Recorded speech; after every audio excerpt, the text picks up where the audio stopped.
ప్రభువైన యేసుక్రీస్తు నామములో మీ అందరికీ శుభాలు. ఈ మధ్యాహ్నపు వేళ దేవుని వాక్యాన్ని ధ్యానించడానికి దేవుడు కృపతో మనకిచ్చిన అవకాశాన్ని బట్టి దేవునికి వందనాలు చెల్లిస్తున్నాను.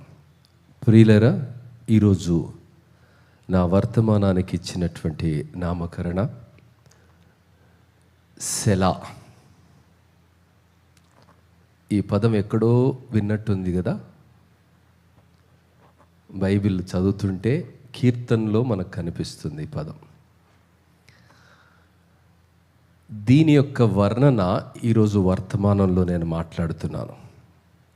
ఎందుకు ఆ ఒక్క పదం యొక్క వర్ణన నేను మాట్లాడుతున్నానంటే కాసేపట్లో మీకు అర్థమవుతుంది. ఈ వర్తమానాన్ని 3 భాగాలుగా విభజించాను. Part A, part B, part C. Part ఏలో సేలా అంటే ఏంటి వివరిస్తా. పార్ట్ బిలో 46వ కీర్తనలో సెలా అని రాయబడినటువంటి మాట మీకు కనిపిస్తుంది. మరి ఆ కీర్తన నేపథ్యాన్ని కూడా నేను పార్ట్ బిలో వివరిస్తాను. పార్ట్ సిలో ఈ కీర్తన లేక ఈ సెల వాడినటువంటి సందర్భాలు మన అనుదిన జీవితాలకు ఎలా అన్వయించుకోవాలో అన్నది ఈ నేటి ధ్యానాంశంగా నేను మాట్లాడబోతున్నా.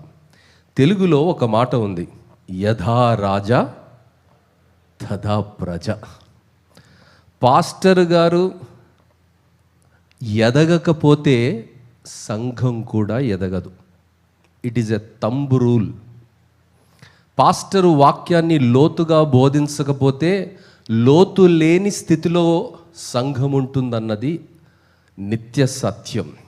కాబట్టి కాపరిగా నేను ఒక నిత్య విద్యార్థిని, వైవిధ్యభరితంగా ఆత్మల మేలుకై లోతైన భావాలతో కూడినటువంటి సందేశాలను, ఆత్మలను తెప్పరిల్ల చేయడానికి, ఉజ్జీవాగ్నిని రగిలించడానికి నిరంతరంగా నేర్చుకుంటూ నిరంతరంగా బోధించాలన్నదే నా దృక్పథం. సరే ప్రియులారా, దేవుని వాక్యంలో ఏ పదాన్ని మనం చూసినా దానికి చాలా చాలా అర్థాన్ని, భావాన్ని అది సంతరించుకుంది.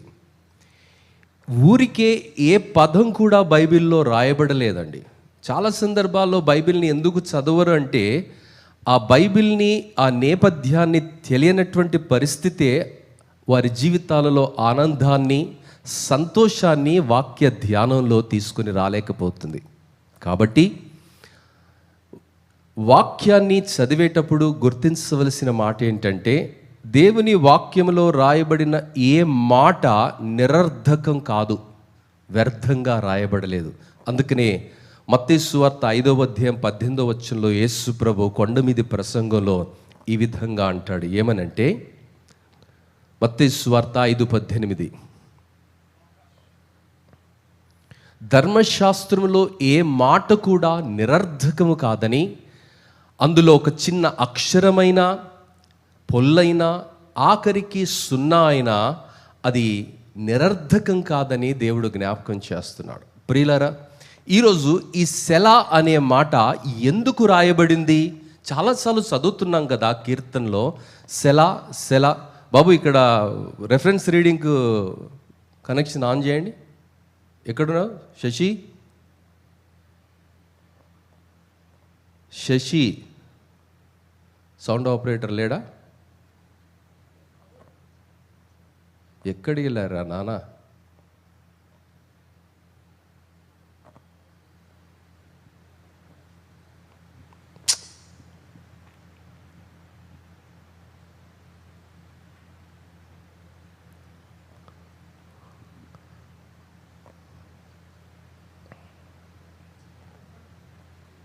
వేరే మైక్ లేదో బాబు? వేరే మైక్ తీసుకో. ఇంకోటి ఒకసారి రవికి ఫోన్ చేసి వాడిని ఫోన్ చేయండి. అసలు వాడు ఎందుకు ఉంటున్నాడు ఇక్కడ? మనకి డబ్బులు ఇచ్చి పెట్టింది బయట తిరిగినాక ఈ మైక్ తీసుకో నాన్న, ఈ మైక్ తీసుకో.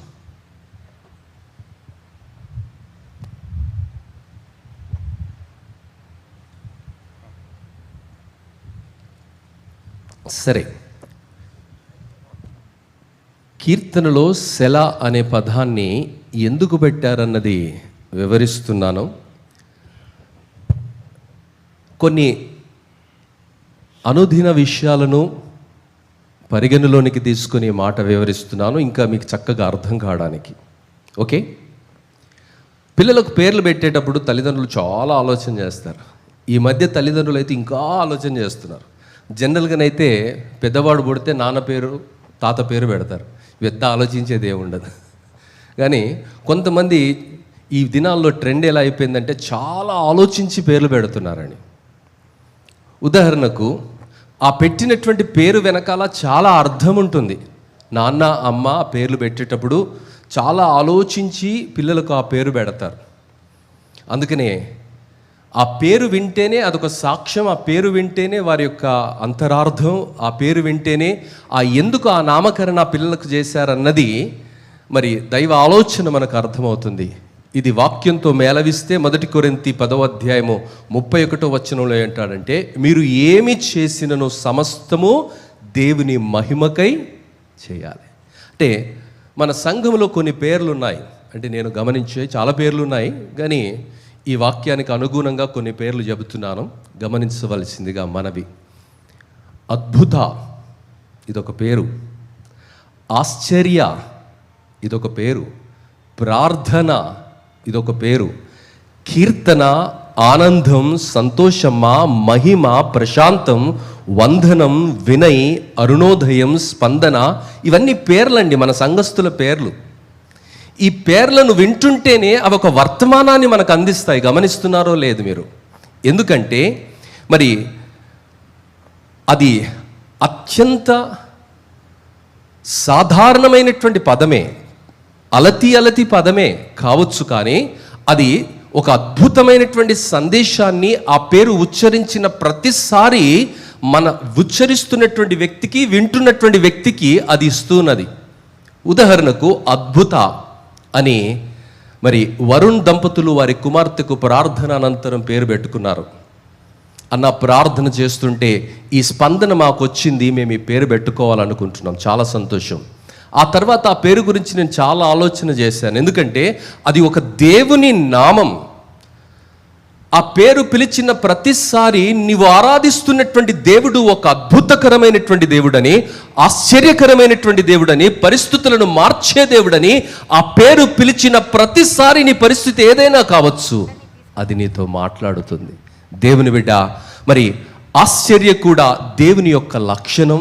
దేవుడు ఆయన అద్భుతకరుడు, ఆశ్చర్యకరుడని ఆ నామాలను ఉచ్చరించిన ప్రతిసారి అది మనకు సందేశాన్ని అందిస్తుంది. ప్రార్థన పేరు పెట్టి పిలిచిన ప్రతిసారి ఎడతెగక ప్రార్థన చేయమన్నాడు, విసుగక ప్రార్థన చేయమన్నాడు, కన్నీటితో ప్రార్థన చేయమన్నాడు. ప్రార్థనకు దేవుడు జవాబిస్తాడు. ఇప్పుడు ఒక పాట పాడారు, స్పెషల్ సాంగ్, ఎంతమంది ఉన్నారో క్వైర్ వారు. ప్రార్థన పరిస్థితుల్ని మారుస్తుందండి. హబకోకు ప్రార్థన, మరి 3వ అధ్యాయం హబకోకు అంతా కూడా ఒక ప్రార్థన. ఆ ప్రార్థన ఉజ్జీవాన్ని రగిలించింది. సో ఆ పేరు ఉచ్చరించిన ప్రతిసారి ఆ ప్రార్థన విలువేంటో లోకం తెలుసుకోవాలని తల్లిదండ్రులు ఆ పేరు పెట్టారు. అదేవిధంగా కీర్తన దేవుని వాక్యములో భక్తులందరూ కూడా పరిస్థితులకు అతీతంగా ఎల్లప్పుడూ దేవుని స్తుతించారు. యోబు జీవితం దేవుని స్తుతించిందండి. కుమారులు కోల్పోయాడు, కుమార్తెల్ని కోల్పోయాడు, ఆస్తిని కోల్పోయాడు, ఆరోగ్యాన్ని కోల్పోయాడు, కానీ స్తుతిని కీర్తించటం మాత్రం ఆయన కోల్పోలేదు. ఈరోజు మన బిడ్డల్ని కీర్తన అని మనం పిలిచినప్పుడు అక్కడ ఉన్నటువంటి ప్రతి ఒక్కరికి ఒక సందేశం, అతి సులువుగా అందిస్తున్నటువంటి సందేశము, చెప్పకనే చెబుతున్నటువంటి వాస్తవం ఏమిటంటే ఆ దేవుణ్ణి నీవు ఎప్పుడూ కీర్తించటము మానకూడదు. స్పందన. ఈరోజు దీంతో చాలా పెద్ద ప్రాబ్లం అయితే అన్నిటికీ మనం స్పందిస్తూనే ఉంటాం. ఎక్కువ స్పందించకురా బాబు అని స్పందన నీకు జ్ఞాపకం చేస్తుంది. Be still and know that I'm God. ప్రతి విషయానికి మనం స్పందిస్తాం. నేను I want to prove myself and I wanted to prove my innocence. నేను ఎలాంటి వ్యక్తినో, నేను ఎంత మంచివానో నన్ను నేను రుజువు చేసుకోవాలని మనం ప్రయత్నిస్తుంటాం. కానీ స్పందన అని పిలిచిన ప్రతిసారి స్పందించకు బిడ్డ, ఎంత స్పందించాలో అంతే స్పందించు అన్నది జ్ఞాపకం చేస్తున్న సందేశం. ప్రియులారా, మరి స్పందించకుండా ప్రశాంతంగా బ్రతకడం మనం నేర్చుకోవాలి. ప్రశాంత్ అని పేరు ఉంటుంది కదా, ప్రశాంతంగా బ్రతకడం. ఎందుకంటే దేవుని వాక్యం ఏమంటుంది? నువ్వు ప్రశాంతంగా బ్రతకాలి బిడ్డ. దేనిని గురించి కూడా నువ్వు చింతించొద్దు, దేని గురించి నువ్వు చింతించొద్దు. కొంతమందికి లోకములో ఉన్నటువంటి చింతలన్నీ వాళ్ళకే కనిపిస్తాయి. అది ఎట్లయితుంది, ఇది ఎట్లయితుంది, ఇదేమవుతుంది, అదేమవుతుంది, ఏమయ్యేది ఉందో అది అవుతుంది. ఎందుకు అంత టెన్షన్? ఈ మూమెంట్ను ఎందుకు నువ్వు లూజ్ చేసుకుంటున్నావు? కాబట్టి ప్రశాంతంగా ఉండు, అన్నిటికీ స్పందించుకు, ప్రార్థిస్తూ ముందుకు వెళ్ళు. అరుణోదయం. ఇప్పుడు చదివినటువంటి 46వ కీర్తనలో కూడా అరుణోదయ అనే మాట మీకు గమనిస్తారు. మన డీకన్ గారి పేరు కూడా అరుణోదయం. దేవుడు ప్రతి ఉదయము ఆయనకు నూతనమైన వాత్సల్యము కలుగుతుంది. ఈరోజు నీ పాత జీవితాన్ని, రోత జీవితాన్ని, నిన్నటి వరకు జరిగిన జీవితాన్ని ఆయన జ్ఞాపకం ఉంచుకోడండి. క్షమించే దేవుడు. నువ్వు ఆయన దగ్గరికి వస్తే నూతనంగా మన ఎడల వాత్సల్యాన్ని చూపే ప్రేమ కలిగిన దేవుడు మనకున్నాడన్నది అరుణోదయం అన్న పేరు పిలవగానే అది నీకు జ్ఞాపకం చేస్తుంది. మరి వందనం అంటే be grateful for everything that God has given you. ఈరోజు నువ్వు బతుకున్నావంటే దేవుని కృప, ఆయనకు వందనం చెల్లించాలి. నువ్వు నడుస్తున్నావంటే దేవుని కృప, ఆయనకు వందనాలు చెల్లించాలి.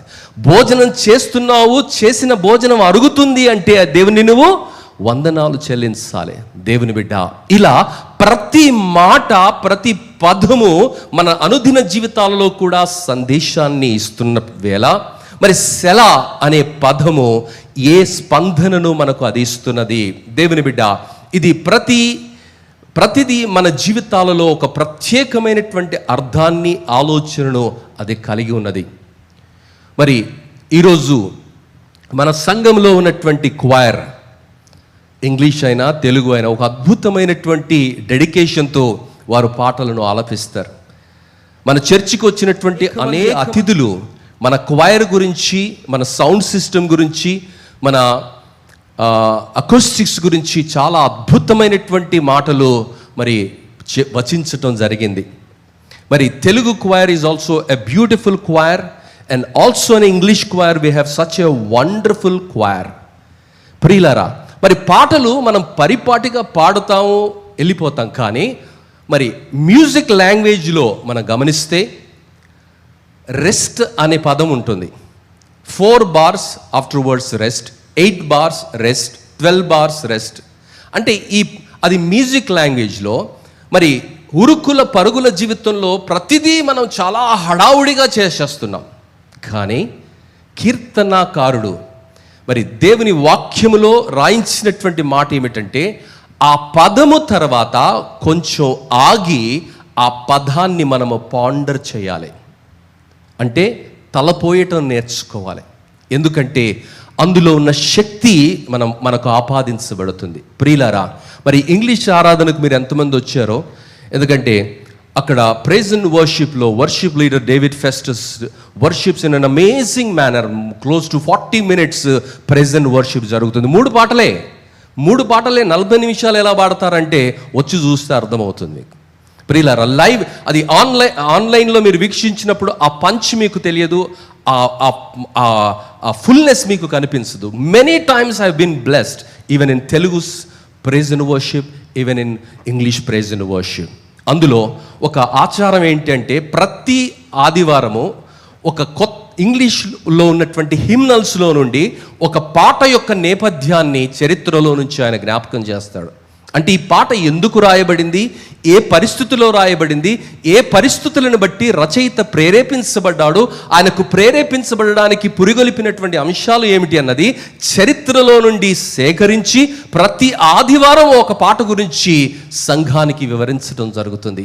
ఎప్పుడైతే పాట నేపథ్యం నీకు అర్థమవుతుందో అప్పుడు నువ్వు ఆ పాటను అద్భుతమైనటువంటి రీతిలో ఆలపించటం ప్రారంభిస్తావు. ప్రియులారా, ఈ 46వ కీర్తనలో రాయబడినటువంటి పాట మరి లేవి కోరహు కుమారులు రాశారు. ఈ కోరహు కుమారులు ఎవరు అంటే, కోరహు మరి లేవి గోత్రానికి చెందినటువంటి వాడు, అంటే యాజకులు. మరి వారు అక్కడ ఈ పాటను రాశారు. మరి ఈ పాటను రాసినటువంటి సందర్భాన్ని మనం గనక చూసినట్లయితే 2వ రాజులు 19వ అధ్యాయంలో మనం చూస్తే, దానికి ముందు సెలా గురించి కొన్ని మాటలు నేను వివరిస్తాను. ప్రియులారా, సెలా అంటే కాసేపు ఆగి ఆలోచించి దేవుని మహిమపరచడం. ఎక్కడనైతే బైబిల్లో సెలా మీకు కనిపిస్తుంది అంటే, బైబిల్లో 74 సార్లు సెలా కనిపిస్తుంది. అంటే కీర్తనలో 39 కీర్తనలో 71 సార్లు ఈ పదం వాడబడింది. హబక్కూకు గ్రంథము 3వ అధ్యాయంలో చేసిన ప్రార్థనలో కూడా 3 సార్లు ఈ సెలా అనే పదం వాడబడింది.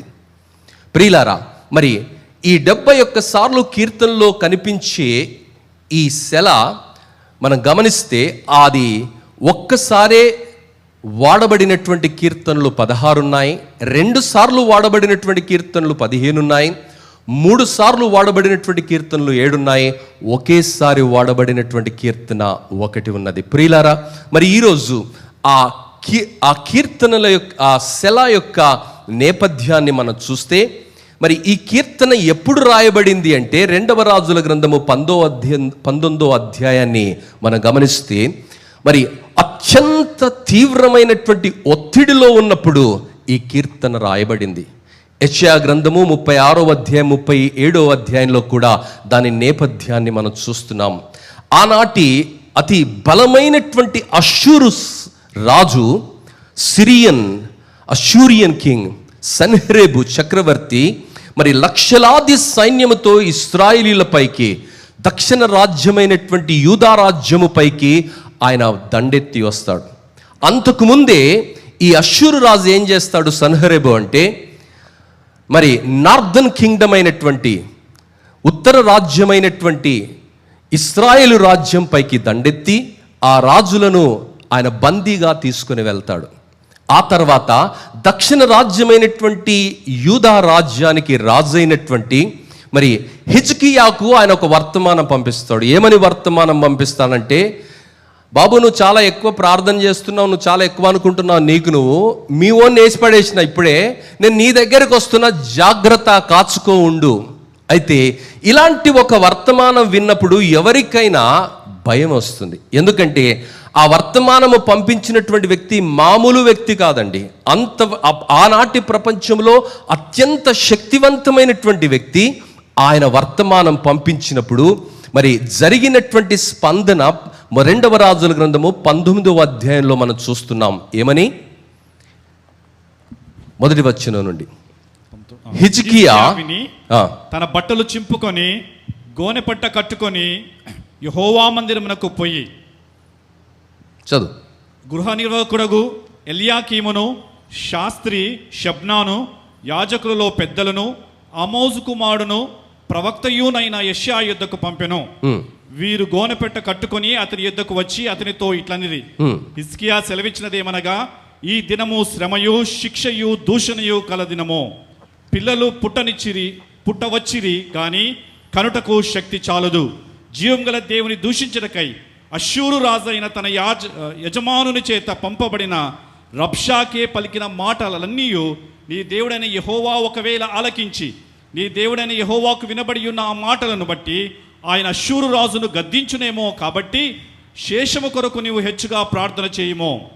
రాజైన హిజ్కియా సేవకులు యెషయా యుద్ధకు రాగా యెషయా వారితో ఇట్లనెను, మీ యజమానునికి మాట తెలియజేయుడి. యెహోవా సెలవిచ్చినదేమనగా, అష్షూరు రాజు పనివారు నన్ను దూషింపగా నీవు వినిన మాటలకు భయపడవద్దు. అతనిలో ఒక ఆత్మను నేను పుట్టింతును, అతడు వదంతి విని తన దేశమునకు వెళ్ళిపోవును, తన దేశమందు కత్తి చేత అతని కూల చేయుదును.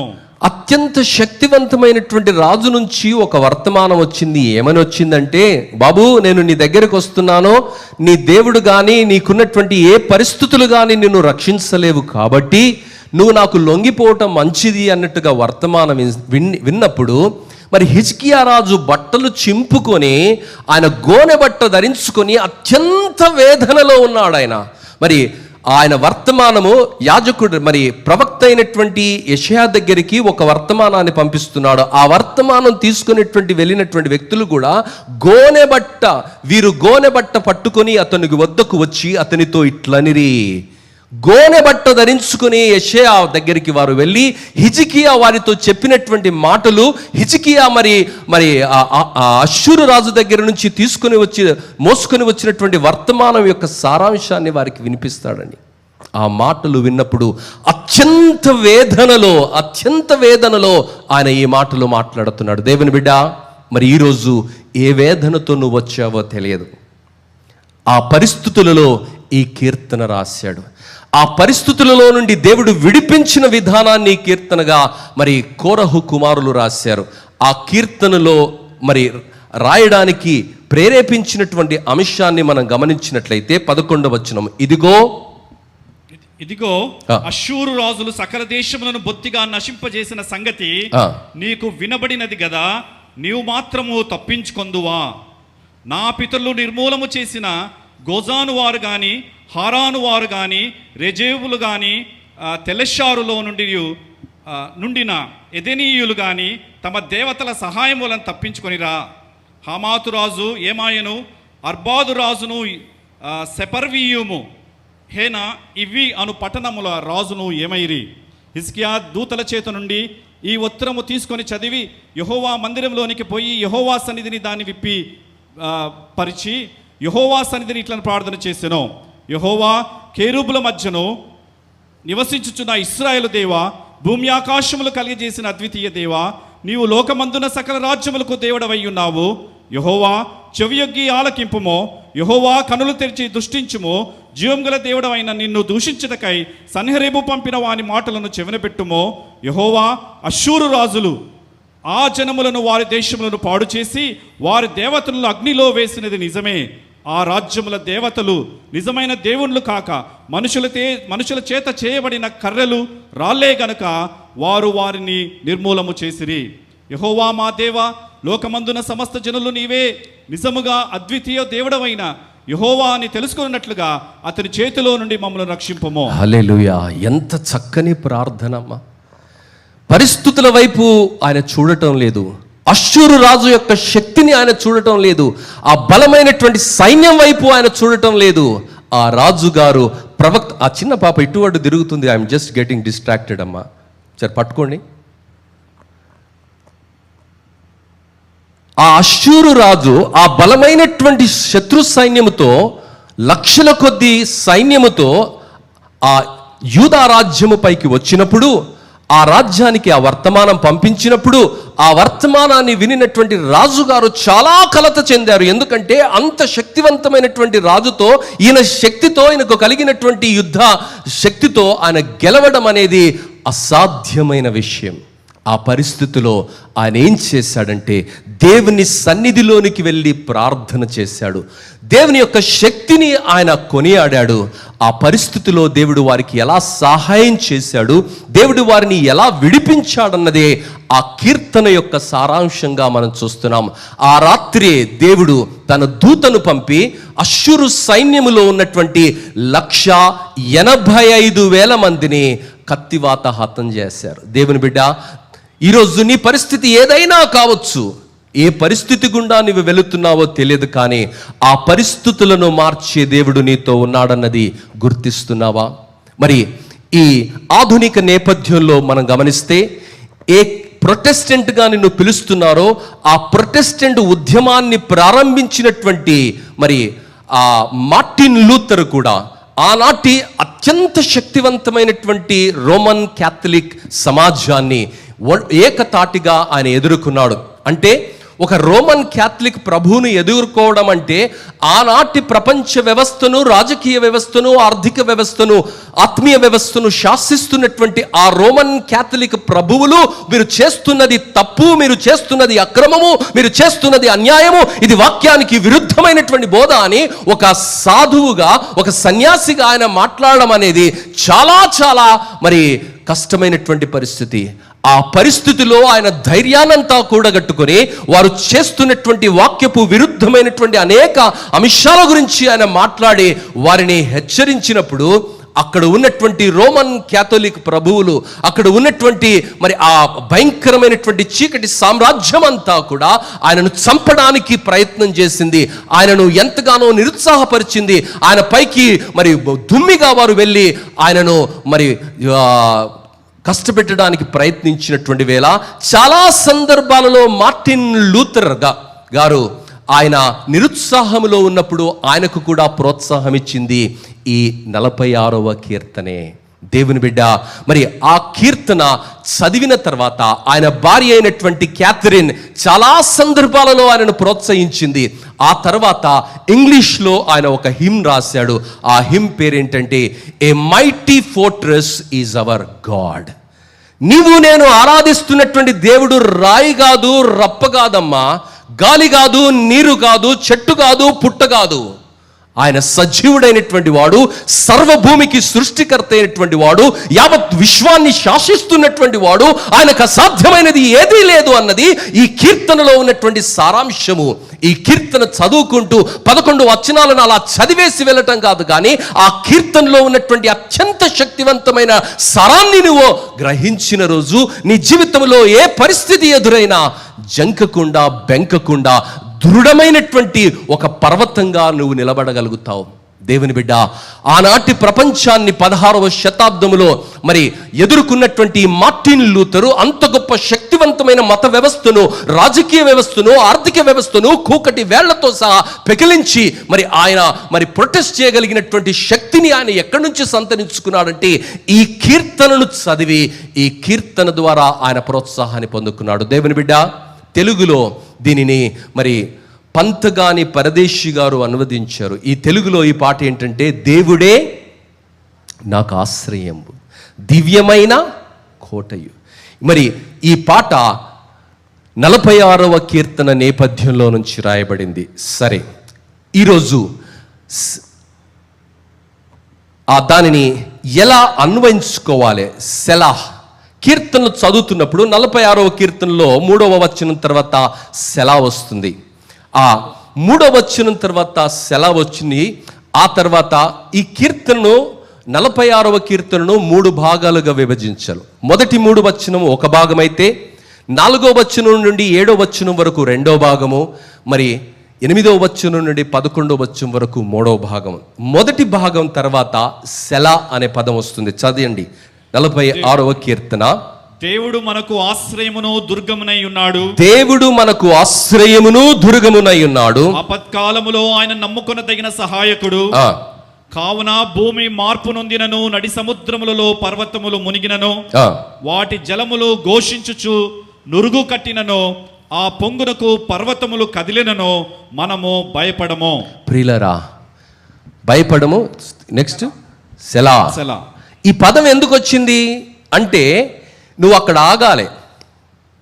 అక్కడ ఆగి దేవుని యొక్క మహోన్నతమైనటువంటి శక్తి గురించి, ఆయన ప్రకృతి శక్తులపైన ఆయనకు కలిగినటువంటి అధికారం గురించి నువ్వు ఆలోచన చేయాలి. దేవుని స్తుతించడం నేర్చుకోవాలి. దాని అర్థం, దేవుని బిడ్డ, ఈరోజు ప్రపంచాన్ని మనం చూస్తే ఉరుకుల పరుగుల జీవితంలో చాలా శరవేగంగా ఆర్థిక వ్యవస్థలు మారిపోతున్నాయి. ఆర్థిక మాంద్యం పెరుగుతున్నటువంటి వేళ యుద్ధాలు, మానసిక ఒత్తిడులు, ఆకస్మిక ఒత్తిడులను బట్టి మనిషి జీవితం అతలాకుతలం అవుతున్నటువంటి వేళ చాలా సందర్భాలలో మనకు సమయం లేనే లేదు. దేని గురించి ఆలోచించవలసినటువంటి సమయం లేదు. స్మార్ట్ ఫోన్ పుణ్యమా అని చాలా ఇన్ఫర్మేషన్ వస్తుంది. ఇన్ఫర్మేషన్ వచ్చినప్పుడు స్మార్ట్ ఫోన్ కొన్నిసార్లు హ్యాంగ్ అయిపోతుంది. హ్యాంగ్ అయిపోతే ఏం చేస్తాం మనం? దాన్ని వెంటనే రీస్టార్ట్ చేస్తాం. దాన్ని ఆఫ్ చేసి మళ్ళా రీస్టార్ట్ చేస్తాం. ప్రియులారా, మన జీవితంలో కూడా కష్టాలు వచ్చినప్పుడు, సమస్యలు వచ్చినప్పుడు, కన్నీళ్ళు వచ్చినప్పుడు, కలవరం వచ్చినప్పుడు ఇక్కడికి అక్కడికి పరుగులు తీసి సమయాన్ని వ్యర్థం చేసుకోవటం కాదు, కానీ దేవుని సన్నిధిలోనికి వెళ్ళటం అనేది మనం నేర్చుకోవాలి. ఒక వృద్ధుణ్ణి ఒక సముద్రం ఈ విధంగా ప్రశ్నిస్తుంది. ఆ వృద్ధుని వైపు చూస్తూ సముద్రం ఇలా ప్రశ్నిస్తుంది. ఏమని అంటే, ఇంత ఉద్ధృతమైనటువంటి అలలు, ఉవ్వెత్తున ఎగిసిపడుతున్నటువంటి కెరటాలను చూస్తూ నీకేం భయం వేయటం లేదా అని ఆ వృద్ధుణ్ణి అడిగితే, ఆ వృద్ధుడిచ్చినటువంటి జవాబు ఏంటంటే, సముద్రమా, నేను జీవితం అనే మహాసముద్రాన్ని ఈది ఇంతవరకు వచ్చాను, ఈ సముద్రం ఈదటం నాకు లెక్కేమీ కాదు.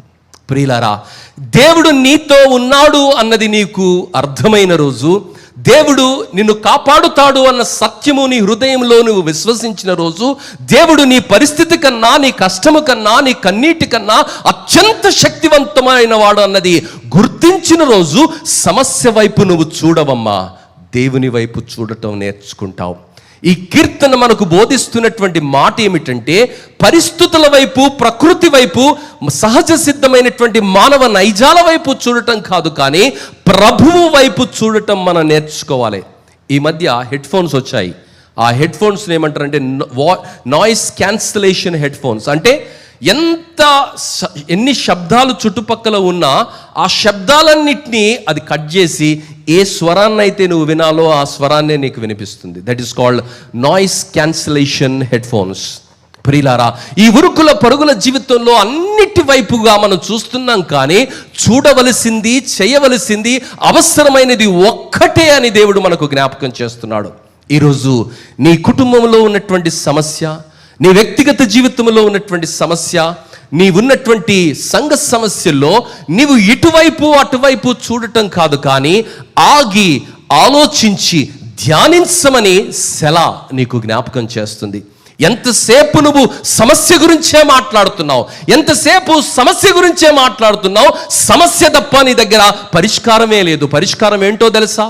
ఆ సమస్య వైపు చూడటం కాదు, కానీ ఆ సమస్యలో నుండి, ఆ ప్రకృతి శక్తివంతమైనటువంటి సమస్యలో నుండి కూడా కాపాడగలిగినటువంటి దేవుని సన్నిధి నీకు తోడుగా ఉన్నదన్నది ఆగి గుర్తించటం మన జీవితాలలో మనం నేర్చుకోవాలి. ఇది ఒక సంగీతపరమైనటువంటి వ్యాయామమే కావచ్చు, కానీ ఆ పాటలో ఉన్నటువంటి ప్రతి పదములో ఉన్నటువంటి దేవుని యొక్క ఆలోచనను మనం అర్థం చేసుకోవడానికి ఈ ఆగి ధ్యానించి ముందుకు వెళ్ళడం అనేది మనకు ఉపకరిస్తుంది. దేవుని బిడ్డ, మరి దేవుని వాక్యములో మనం గమనిస్తే యేసు ప్రభు మరి లూకా సువార్త 8వ అధ్యాయము 22 నుంచి మనం గమనిస్తే యేసు ప్రభు మరి ఒక నాడు ఆయన తన శిష్యులతో కూడా ఒక దోణి ఎక్కి సరస్సు అద్దరికి పోదుమని వారితో చెప్పగా వారు ఆ దోణెను త్రోసి బయలుదేరిరి. వారు వెలుచుండగా ఆయన నిద్రించెను. అంతలో గాలివాన సరస్సు మీదికి వచ్చి దోణె నీళ్లతో నిండినందున వారు అపాయకరమైన స్థితిలో ఉండిరి గనుక ఆయన ఎద్దుకు వచ్చి, ప్రభువా ప్రభువా, నశించిపోవచ్చున్నామని చెప్పి ఆయనను లేపిరి. ఆయన లేచి గాలిని నీటిని పొంగును గద్దింపగా అవి అనగి నిమ్మలమాయను. ప్రియులారా, పరిస్థితులు ఏమైనా కావచ్చు, పర్వతాలు మునిగిపోవచ్చు. కొండ వేరు, పర్వతం వేరండి. గోల్కొండ కిలా అంటారు, హిమాలయ పర్వతం అంటారు. హిమాలయ పర్వతం ప్రపంచంలోనే అత్యంత ఎత్తైనటువంటి పర్వతం. అలాంటి ఒక పర్వతము కూడా సముద్రపు పొంగుకు అది మునిగిపోవచ్చు, కానీ దేవుడు మనతో ఉంటే అలాంటి ఒక జటిలమైనటువంటి సమస్య కూడా, అలాంటి ఒక భయంకరమైనటువంటి పరిస్థితిలో కూడా దేవుడు మనల్ని కాపాడుతాడు అన్న అనుభవంతో ఇక్కడ కోరహు కుమారులు ఈ కీర్తన రాశారండి. అర్థమవుతుందా దేవుని బిడ్డ? ఈరోజు నీ ఆర్థిక సమస్య, నీ ఆరోగ్య సమస్య, నీ కుటుంబంలో ఉన్నటువంటి రకరకాల సమస్యలకు దేవుడే జవాబన్నది నీవు గుర్తించగలుగుతున్నావా? ఆ దేవుని సన్నిధిలోనికి వెళ్ళి ప్రార్థన చేయాలన్న ఆలోచన ఎంతమందికి వస్తున్నది? దేవుని బిడ్డ, ఈ కీర్తన రాయడానికి ప్రేరేపించినటువంటి నేపథ్యం ఏమిటంటే, అత్యంత శక్తివంతమైనటువంటి అష్షూరు రాజు మరి యూదా రాజ్యముపైకి ఆయన యుద్ధానికి వచ్చినటువంటి వేళ, యూదా రాజు దగ్గర ఆ రాజుని ఎదుర్కోవడానికి శక్తి లేదు, కావలసినటువంటి సైన్యము లేదు, కావలసినటువంటి మందుగుండు సామాగ్రి ఆయన దగ్గర లేదు, ఆ రాజుని ఎదుర్కొనగలిగినటువంటి ఎలాంటి శక్తి కూడా ఆయన దగ్గర లేదు. అలాంటి ఒక శక్తివంతమైనటువంటి రాజు చేతిలో నుండి విడిపించగలిగినటువంటి శక్తి నాకు కలిగి ఉన్నానన్నటువంటి గ్రహింపుతో దేవుని సన్నిధిలోనికి వెళ్ళి ఆయన ప్రార్థన చేసినాడు. ఆ ప్రార్థనకు దేవుడు జవాబిచ్చి అద్భుతమైనటువంటి రీతిలో ఆయన ప్రజలను ఆయన విడిపించాడు. దేవుని బిడ్డ, ఈరోజు సమస్యల్లో ఎక్కడికి వెళుతున్నావు? సమస్యల్లో ఎవరి దగ్గరికి నువ్వు వెళుతున్నావు? సమస్యల్లో ఎవరి యొక్క సహారా నువ్వు కోరుకుంటున్నావు? దేవుడు జ్ఞాపకం చేస్తున్నాడు. సమస్యలు అనేవి జీవితంలో వస్తూ ఉంటాయి. ఆ సమస్యల్లో ఆ శక్తివంతుడైనటువంటి దేవుడు, అద్వితీయుడైనటువంటి దేవుడు, అసాధారణమైనటువంటి శక్తికి కారణమైనటువంటి దేవుడు, ఆది సంభూతుడైనటువంటి దేవుని దగ్గరికి నువ్వు వెళుతున్నావా? దేవుని బిడ్డ, ఆ ఓడలో వారు ప్రయాణం చేస్తున్నటువంటి వేళ, ఒక భయంకరమైనటువంటి తుఫాను వచ్చింది. ఆ తుఫాను వచ్చినటువంటి వేళ, ఆ భయంకరమైనటువంటి తుఫానులో ఆ ఎగిసిపడుతున్నటువంటి అలలను చూస్తున్నారు. కానీ యేసు, ఆయన సన్నిధి, ఆయన శక్తిని గుర్తించినటువంటి వ్యక్తులు అక్కడ శిష్యులుగా ఉన్నారు. దేవుని బిడ్డ, నువ్వు క్రైస్తవుడవే కావచ్చు, క్రైస్తవ కుటుంబాలనే పుట్టి ఉండవచ్చు, నీకు ఫలానా పెద్ద పేరు కూడా ఉండవచ్చు, కానీ లాభం ఏంటి? దేవుణ్ణి, ఆయన సన్నిధిని, ఆయన శక్తిని నీవు గుర్తించకుండా ఆయనకు అవమానం కలిగించే విధంగా, ఆయనను కించపరిచే విధంగా, ఆయనకు అఘోరపరిచే విధంగా నువ్వు మాట్లాడుతూ పరిస్థితులను నువ్వు స్పందిస్తున్నావంటే దేవుడు నీకు ఇంకా అర్థం కాలే. పరిస్థితుల వైపే నువ్వు చూస్తున్నావు. శిష్యులందరూ కూడా యేసు ప్రభు దగ్గరికి వచ్చి, ప్రభువా ప్రభువా, మేము నశించిపోతున్నాము, నీకు చింత లేదా? నీ చింతలన్నీ నాకివ్వమని చెబుతున్న ఆ యేసయ్య దగ్గరికి వెళ్ళి, నీ చింత యావత్తును నాకివ్వమని చెబుతున్నటువంటి ఆ యేసయ్య దగ్గరికి వెళ్ళి, ఎల్లప్పుడూ సంతోషంగా ఉండుడి, మరలా చెప్పెదను సంతోషంగా ఉండుడని చెప్పినటువంటి ఆ యేసయ్య దగ్గరికి వెళ్ళి, నీకు చింత లేదా అని ఆయనను గాయపరిచే విధంగా, ఆయనను కించపరిచే విధంగా అగౌరవంగా వారు మాట్లాడుతున్నారు. దేవుని బిడ్డ, ఈరోజు నీ స్పందన ఏంటి? మన జీవితాల్లో కష్టాలు వస్తాయి, మన జీవితంలో గందరగోళ పరిస్థితులు వస్తాయి, మన జీవితంలో ఊహించని పరిస్థితుల గుండా మనం వెళ్తాం. కానీ ఆ పరిస్థితులలో ప్రభువు వైపు చూడటం మనం నేర్చుకుంటున్నామా? ఆ రోజు హిజ్కియా రాజు తన జీవితంలో వచ్చిన సమస్యల వైపు చూడలేదు, కానీ ప్రభువు వైపు ఆయన చూడటం నేర్చుకున్నాడు. దేవుని బిడ్డ, సచ్చిన గోధుమ గింజను విస్తారమైనటువంటి గోధుమలాగా మార్చగలిగినటువంటి దేవుడు, చీకటినే వెలుగుగా మార్చగలిగినటువంటి దేవుడు, అవమానాన్ని గౌరవంగా మార్చగలిగినటువంటి దేవుడు, కన్నీళ్లను ఆనంద బాష్పాలుగా మార్చగలిగినటువంటి దేవుడు నీ పరిస్థితులను కూడా మారుస్తాడన్నది నీవు గుర్తించగలుగుతున్నావా? హిజ్కియా రాజు గుర్తించాడు, దేవుని సన్నిధిలోనికి వెళ్ళాడు. దైవ సేవకుడైనటువంటి ప్రవక్త అయినటువంటి యెషయా ఆయనకు ఒక వర్తమానం ఇచ్చాడు. మరి నీ పైకి వస్తున్నటువంటి ఒక రాజును వదంతి పుట్టించి నేను వాణ్ణి బయటికి పంపించేస్తాను. దేవుని బిడ్డ, ఈరోజు వదంతి విని వాడు వెళతాడు. ఈరోజు చాలామంది వదంతులకు భయపడిపోతున్నామండి. చిన్న ఏమైపోయిందండి, విషయం ఏమైపోయిందండి, టెన్షన్ పెంచుకుంటున్నాం. ఈ మాట విని ఆ మాట విని అసలు అన్ని మాటలు వినొద్దండి. ఎంత తక్కువ వింటే అంత మంచిది. కొంతమందికి ఫోన్లు ఎత్తని హ్యాబిట్ ఉన్నది. ఒక విధంగా చెప్పాలంటే దే ఆర్ బ్లెస్డ్ పీపుల్ అనొచ్చు. ఊరికి అందరి ఫోన్లు ఎత్తితే మనకు టెన్షన్ ఎక్కువైపోతుంది. అన్ని ఫోన్లు ఎత్తొద్దు. మనం ఎత్తి వీడు చెప్పింది వాడు చెప్పింది విని మన బుర్ర ఖరాబ్ చేసుకోవద్దు. చాలా సందర్భాల్లో మన బీపీ రేజ్ కావడానికి, టెన్షన్ రావడానికి కారణం ఏంటి తెలుసా? ఇదే పరిస్థితి. ఏమన్నా కావచ్చు, వాడు చెప్పింది వీడు చెప్పింది విని ఊహాజనితమైనటువంటి భయాల మధ్య చాలా బతికిపోతుంటాం. కానీ దేవుని వాక్యం జ్ఞాపకం చేస్తుంది, ఏ పరిస్థితిని నువ్వు అనుమతించకు, ప్రభువు మాట వినటం నేర్చుకో. ప్రభువు మాటను నువ్వు విన్న రోజు పరిస్థితులు మన జీవితాలలో మార్చబడతాయి. ప్రియులారా, దేవుడు ఏమని చెబుతున్నాడంటే హిజ్కియాకు, ఆయన శత్రు సైన్యంతో, అంత పెద్ద సైన్యంతో వస్తున్నాడు కదా, ఆయన ఎలా ఓడిపోతాడు, ఆయన ఎలా పారిపోతాడు అన్నది దేవుడు చెబుతున్నాడు. ఏంటంట, వదంతి విని వెళ్ళిపోతాడు. 19వ అధ్యాయం 7వ వచనం 2వ రాజుల గ్రంథంలో చూస్తే, అతనిలో ఒక ఆత్మను నేను పుట్టింతును, అతడు వదంతి విని తన దేశమునకు వెళ్ళిపోవును. ఈరోజు వదంతులు మనకు జ్ఞాపకం ఉంటున్నాయండి, వాక్యం జ్ఞాపకం ఉండలేదు. ఇంత వాక్యం గొంతు చింతుకొని కడుపులోకి వెళ్ళి మాటలు తీసి మాట్లాడుతుంటే ఆ వాక్యం అంతా ఎక్కడి పోతుందబ్బా అని అనిపిస్తుంది నాకు కొన్నిసార్లు. ఎందుకో తెలుసా? సైతానుడు వదంతులను మన బ్రెయిన్లో పెడుతున్నాడు, కానీ వాస్తవాలను మన బ్రెయిన్లో, సత్యాన్ని మన బ్రెయిన్లో వాడు ఉంచడం లేదు. దేవుని వాక్యంలో లూకాసు వార్త 8వ అధ్యాయము 12వ వచనంలో సాతానుడు చేసే ఒక పని గురించి అక్కడ మనం చూస్తున్నాం. ఏమని? సాతానుడు ఒక పని చేస్తాడండి. ఏం పని చేస్తాడంటే, లూకా 8:12, ఈ ఉపమాన భావం ఏమనగా, విత్తనము దేవుని వాక్యము, త్రోవ ప్రక్క నుండి వారు ఆ. వారు వినువారు గాని ఆ. నమ్మి రక్షణ పొందకుండునట్లు ఆ. అపవాది వచ్చి వారి హృదయములో నుండి వాక్యం ఎత్తుకొని పోవును. ఇక వాక్యం లేకపోతే అన్నయ్యకు టెన్షన్. వీ టెన్షన్ వాని టెన్షన్. వీడు ఉంటాడా, మళ్ళీ వేరొనికి అంటిస్తాడు. వేరొడు పోయి 100 మంది చెప్తాడు. ఆ 100 మంది పోయి వాట్సాప్లో పెడతాడు. వాట్సాప్ నుంచి ప్రపంచం అంతా తెలిసిపోతుంది. ఈ టెన్షన్ స్టార్ట్ అవుతుంది. కానీ ఎందుకు స్టార్ట్ అవుతుందో తెలుసా? వాక్యం హృదయంలో లేదు. నీ వాక్యమును నా హృదయమందు నేను దాచుకొని ఉన్నాను. ఈరోజు వాక్యాన్ని మనం దాచుకున్న రోజు వదంతులకు మనము భయపడము. వాక్యాన్ని ఎరిగినటువంటి హిజ్కియా దేవుని సన్నిధిలోనికి వెళ్ళి దేవుని సన్నిధిలో ఆయన శక్తిని వర్ణిస్తూ, ఆయన నమ్మకత్వాన్ని వర్ణిస్తూ, ఆయన నమ్ముకున్నటువంటి బిడ్డలకు ఆయనని ఆశ్రయము, దుర్గము, నమ్ముకునదగిన సహాయకుడని ఆయన నమ్ముకున్నాడు. కాబట్టి ఆయనను కాపాడాడు. ఆ దేవుణ్ణి విస్మరించిన వాడు, ఆ దేవుణ్ణి తులనాడిన వాడు, ఆ దేవుని గురించి అనుచితంగా మాట్లాడినటువంటి వాడు, లోకాన్ని నమ్ముకున్నవాడు, శక్తిని నమ్ముకున్నవాడు ఒక చిన్న వదంతి విని వాడు పారిపోయాడండి.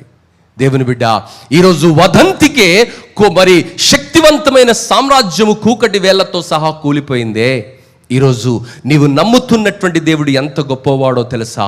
ఆయన వాక్యము నీ హృదయంలో ఉంటే, ఆయన వాక్యము నీ జీవితంలో ఉంటే, ఆయన వాక్యపు వెలుగులో నీవు నడుస్తుంటే, ఎంత భయంకరమైనటువంటి పర్వతమైనా నీ ముందు అది నాట్యమాడుతుంది. ఎంత భయంకరమైనటువంటి ఎర్ర సముద్రమైనా అది నీకు మార్గాన్ని సిద్ధం చేస్తుంది. దేవుని బిడ్డ, ఈరోజు తుఫానుల వైపు చూస్తున్నావా? సమస్యల వైపు చూస్తున్నావా? వదంతుల వైపు చూస్తున్నావా? లేక దేవుని వాక్యాన్ని హృదయమందు దాచుకొని ఆయననే నాకు ఆశ్రయము, ఆయననే నాకు దుర్గము, ఆపత్కాలములో నమ్ముకొనదగిన సహాయకుడని ఆయనను స్తుతిస్తున్నావా? దేవుని బిడ్డ, ఎవరైతే యెహోవా దేవుని దుర్గముగా కలిగి ఉంటారో వారి జీవితాలను దేవుడు ఆశీర్వదిస్తాడు.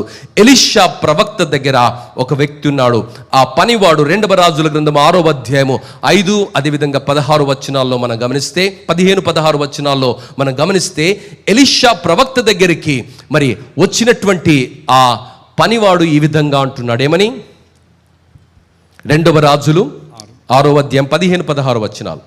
దైవజనుడైన అతని పనివాడు పెందల కడ లేచి బయటికి వచ్చినప్పుడు గుర్రములను రథములను గల సైన్యమును పట్టణమును చుట్టుకొని కనబడెను.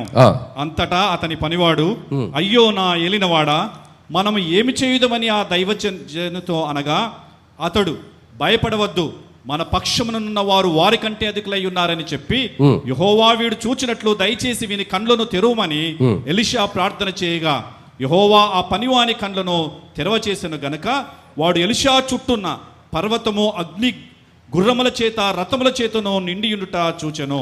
ప్రియులారా, ఈ దైవజనుడు ఎంత దేవునిపై ఆధారపడుతున్నటువంటి దైవజనుడు అంటే, అక్కడ ఉన్నటువంటి సేవకుడు దైవజనుడితోనే ఉన్నాడు, కానీ వానికి ఒక్క లక్షణం కూడా లేదు దేవుని నమ్మేల లక్షణం. వాడు ఆ సైన్యాన్ని చూసి, ఆ రౌతులను చూసి, ఆ రథాలను చూసి, అక్కడ ఉన్నటువంటి మందు మార్బలాన్ని చూసి కలవరపడుతూ దైవజనుడి దగ్గరికి వచ్చి ఆయన కెవ్వున కేక వేస్తున్నాడు. ఆ దైవజనుడు ఒక ప్రార్థన చేశాడు, అయ్యా వీని కన్నులను తెరువయ్యా, నా చుట్టూ ఉన్నవాడు, నాలో ఉన్నవాడు ఎంత శక్తివంతుడో వీడు చూసినట్టుగా వీని కన్నులను తెరవమని ఆయన ప్రార్థన చేశాడు. అక్కడ సైనికులు ఉన్నారు, భయంకరమైన శత్రు సైన్యం ఉన్నది, అక్కడ రౌతులున్నారు, మరి శత్రు సైనికులు ఉన్నారు. కానీ ఆయన ఎంత ప్రశాంతంగా ఉన్నాడంటే అంత ప్రశాంతంగా ఉన్నాడు. దేవుని బిడ్డ, నా జీవితాలలో కూడా పోరాటాలు విస్మరించదగినవి. నా జీవితాలలో, క్రైస్తవ జీవితాల్లో పోరాటాలు వస్తాయండి. పోరాటాలు రావద్దని ఎవరు ప్రార్థన చేయొద్దు, కష్టాలు రావద్దని ఎవరు ప్రార్థన చేయొద్దు, సమస్యలు రావద్దని ప్రార్థన చేయొద్దు. ఆ సమస్యల్లో దేవుడు ఉన్నాడన్నటువంటి విశ్వాసంతో అడుగులు వేయటం మనం నేర్చుకోవాలి. దేవుని బిడ్డ, నా జీవితాలలో కూడా పరిస్థితుల గుండా దేవుడు మనల్ని నడిపించినప్పుడు కలవరపడిపోతూ, ఆయాసపడిపోతూ, తొందరపడిపోతూ మన చుట్టూ ఉన్న వారికి కలవరాన్ని సృష్టించే వారిగా మనము ఉండకూడదు. గిద్యోను యుద్ధానికి వెళ్ళేటప్పుడు ఆ సైన్యములో నుండి జల్లడబట్టి దేవుడు ఎంతమందిని తీసుకొని వెళ్ళాడండి? 300 మందిని తీసుకొని వెళ్ళాడు. ఎందుకంటే ఆ భయపడే వాళ్ళు ఉంటే కలవరం ఎక్కువైపోతుంది, గోల ఎక్కువైపోతుందండి. నమ్మేవాడు, దేవుని వాక్యాన్ని వినేవాడు కొద్ది కొద్ది మందైనా వారిని కూడా వాడుకోకుండా దేవుడు తన మహోన్నతమైన శక్తిని ప్రపంచానికి చూపించాడు. ఈరోజు ఆ దేవుడు మారలేదు. ఈరోజు కూడా ఈ దేవుణ్ణి నమ్మగలిగిన వారు ఆయన పరిస్థితులను మారుస్తాడని పరిస్థితుల వైపు కాకుండా ప్రభువు సత్యం వైపు, ప్రభు శక్తి వైపు, ప్రభు నమ్మకత్వం వైపు చూసే వారి కొరకు దేవుడు చూస్తున్నాడు. నీ శక్తి పైన, నీ అవగాహన పైన, నీ తెలివితేటల పైన, నీ చాతుర్యంతో నువ్వు ఏదీ కూడా సాధించలేవు. ఇది నిత్య సత్యం. మరి దేవుని వాక్యము సెలవిస్తున్నది. ఆ రోజు ఆ రాజు అయినటువంటి హిజ్కియాకు అర్థమైనటువంటి విషయం ఏమిటంటే, నా శక్తి చేత, నా బలము చేత, నా బలగము చేత అత్యంత శక్తివంతమైనటువంటి ఆ శత్రు రాజు అయినటువంటి అష్షూరుని నేను ఓడించలేను. కాబట్టి నాకు దేవుని యొక్క కృప అవసరమై ఉన్నదని దేవుని సన్నిధిలోనికి వెళ్ళి ఆయన ప్రార్థన చేశాడు. ఆయన కృప దేవుడు ఆ దాసునికి దయచేశాడు. దేవుని బిడ్డ, ఈరోజు నీ కష్టకాలంలో ఎక్కడికి వెళుతున్నావు? How many times you take time to pray in the situations? ఎన్నో మీటింగ్స్ పెట్టుకుంటుంటాం. ఈ మీటింగ్, ఆ meeting, breakfast meeting, lunch meeting, dinner meeting, చాలా మీటింగ్లు పెట్టుకుంటాం. స్ట్రాటజీ మీటింగ్, ఈ మీటింగ్, ఎన్ని మీటింగ్లలో నువ్వు దేవునిపై ఆధారపడి, అయ్యా నీ జ్ఞానాత్మను మాకు దయచేయి, నీ కృపను నీవు మాకు దయచేయి, నీవు మమ్మల్ని ప్రభా మరి పరిస్థితుల్లో నుండి గట్టెక్కించుమని దేవుని సన్నిధిలో ఉపవాసముతో, కన్నీటితో, తగ్గింపుతో నీ శక్తిని నీవు ఒప్పుకుంటూ ఆయన శక్తిని ఆహ్వానిస్తూ హిజ్కియా రాజు గోనెబట్ట తట్టుకు ధరించుకొని దేవుని సన్నిధిలో కన్నీటితో ప్రార్థన చేసినట్లుగా ప్రార్థన చేస్తున్నావా? ఒక రాజు తన్ను తాను తగ్గించుకొని దేవుని సన్నిధిలో ఆయన ప్రార్థన చేశాడు. ఆ పరిస్థితుల్లో మార్పును చూశాడు. దేవుని బిడ్డ, మరి చాలా సందర్భాలలో ఈరోజు క్రైస్తవ జీవితం ఎలా ఉందంటే మార్తమ్మ జీవితంలా ఉన్నది. లూకాసు సువార్త 10వ అధ్యాయం 41-42 వచనాల్లో యేసు ప్రభువు మార్తతో ఈ విధంగా అంటున్నాడు. ఏమని? మార్తా విస్తారమైన పని పెట్టుకొనుట చేత తొందరపడి ఆయన యుద్ధకు వచ్చి, ప్రభువా నేను ఒంటరిగా పని చేయుటకు నా సహోదరి నన్ను విడిచిపెట్టినందున నీకు చింత లేదా? నాకు సహాయం చేయమని ఆమెతో చెప్పుమనెను. అందుకు ప్రభువు, మార్తా నీవు అనేకమైన పనులను గూర్చి విచారము కలిగి తొందరపడుచున్నావు గాని అవసరమైనది ఒకటే. మరియా ఉత్తమమైన దానిని ఏర్పరచుకొనెను, అది ఆమె యొద్ద నుండి తీసివేయబడదని ఆమెతో చెప్పాను. హల్లెలూయా. ప్రియులారా, ఉత్తమమైన దానిని మనం ఏర్పరచుకోవాలి. అనేకమైన విషయాలను బట్టి మనం కలవరపడిపోతున్నాం. వాడెవడో వస్తాడు, వీడెవడో వస్తాడు, ఎవడు రాడండి. యేసయ్య ఉంటే ఎవడు వచ్చినా ఏం కాదు. అష్షూరు రాజు వచ్చినా మరి ఏం చేయలేకపోయాడు కదా. అష్షూరు రాజు కూడా ఏం చేయలేకపోయాడండి దేవునిపై ఆధారపడితే. ఆ పర్వతాలను కూడా దేవుడు పక్కకు జరిపేశాడు కదా. దేవునిపై ఆధారపడిన రోజు ఏ పరిస్థితి వచ్చినా ఆ పరిస్థితిలో నుండి కాపాడే దేవుడు, మరి శక్తివంతమైన తన బాహువును చాటి నడిపించే దేవుడని 3వ వచనం యొక్క అంతములో సెలా అన్న మాట మనకు జ్ఞాపకం చేస్తుంది. ఆ 3 వచనాలు మరలా చదువు నాన్న. వాటి 3. దేవుడు మనకు ఆశ్రయమును దుర్గమునై ఉన్నాడు. ఆపత్కాలములో ఆయన నమ్మకునదగిన సహాయకుడు. కావున భూమి మార్పు నొందినను నడి సముద్రములలో పర్వతాలు మునిగినను వాటి జలములు ఘోషించుచు నురుగు కట్టినను ఆ పొంగునకు పర్వతములు కదిలినను మేము భయపడము. అబ్బా, ఏం గుండె అండి ఇది! ఏ పరిస్థితి అయినా రాని దేవుడున్నాడబ్బా. ఈ ధైర్యం నీలో ఉందా? చిన్న పరిస్థితికే గజ వణికిపోతావు. వాడిట్ట అన్నాడు, వీడిట్ట అన్నాడు, వాడిదన్నాడు, ఇదన్నాడు, నా గురించి తప్పుగా ప్రచారం చేస్తున్నాడు. చేసుకొని అన్నా ఏమవుతుంది? నిన్నే ఫేమస్ చేస్తున్నాడు వాడు. నీ పేరెత్తకుండా వాడు బతకలేకపోతున్నాడు. నువ్వేమేమి చేస్తున్నావు? మొత్తం సెక్యూరిటీ గార్డ్ లెక్క మొత్తం చూస్తున్నాడు వాడు. నువ్వు ఎంత ఇంపార్టెంట్ పర్సన్ అయిపోయావు. అలా తీసుకో పరిస్థితిని. Don't take in the negative sense, because God is with you. దేవుడు నిన్ను కాపాడుతాడు, దేవుడు నిన్ను కరుణిస్తాడు. ఆయనపై నువ్వు ఆధారపడితే ఆయన నిన్ను విడిచి పెట్టడు. దేవుని బిడ్డ, ఈ వాస్తవాన్ని ఈ కీర్తన మనకు నేర్పిస్తుంది. జీవితంలో అనేక సమస్యలు వస్తాయి, ఆర్థిక ఇబ్బందులు వస్తాయి, తెలియని పరిస్థితి గుండా వెళుతున్నాం, ఆర్థిక మాంద్యం గుండా వెళుతున్నాం, ఏం జరుగుతుందో తెలియని పరిస్థితి గుండా వెళుతున్నాం. ఆ పరిస్థితిలో సెలా నీకు నేర్పుతున్న మాట ఏమిటంటే, కలవరపడకు, తొందరపడకు, హడావుడి చేయకు, ఇతరులను ఇబ్బందుల్లోనికి నెట్టకు, కానీ దేవుని సన్నిధిలో మౌనంగా ఉండి ఆయన శక్తిని, ఆయన కృపను నీవు వేడుకుంటే దేవుడు నిన్ను విడిపిస్తాడు. రెండవ భాగంలో మనం గమనించినట్లయితే 7వ వచనం నుండి 4వ వచనం నుండి 7వ వచనం వరకు అంతర్గత ప్రశాంతతను అది మాట్లాడుతుంది. చదువునానా. ఒక నది కలదు, దాని కాలువలు దేవుని పట్టణమును సర్వోన్నతుని మందిరపు పరిశుద్ధ స్థలమును సంతోషపరచుచున్నవి. దేవుడు ఆ పట్టణంలోనున్నాడు, దానికి చలనము లేదు. అరుణోదయమున దేవుడు దానికి సహాయము చేయుచున్నాడు. జనములు ఘోషించుచున్నవి, రాజ్యములు కదులుచున్నవి. ఆయన తన కంఠధ్వని వినిపించగా భూమి కరిగిపోవచ్చున్నది. సైన్యములకు అధిపతియగు యెహోవా మనకు తోడై ఉన్నాడు. యాకోబు యొక్క దేవుడు మనకు ఆశ్రయమై ఉన్నాడు.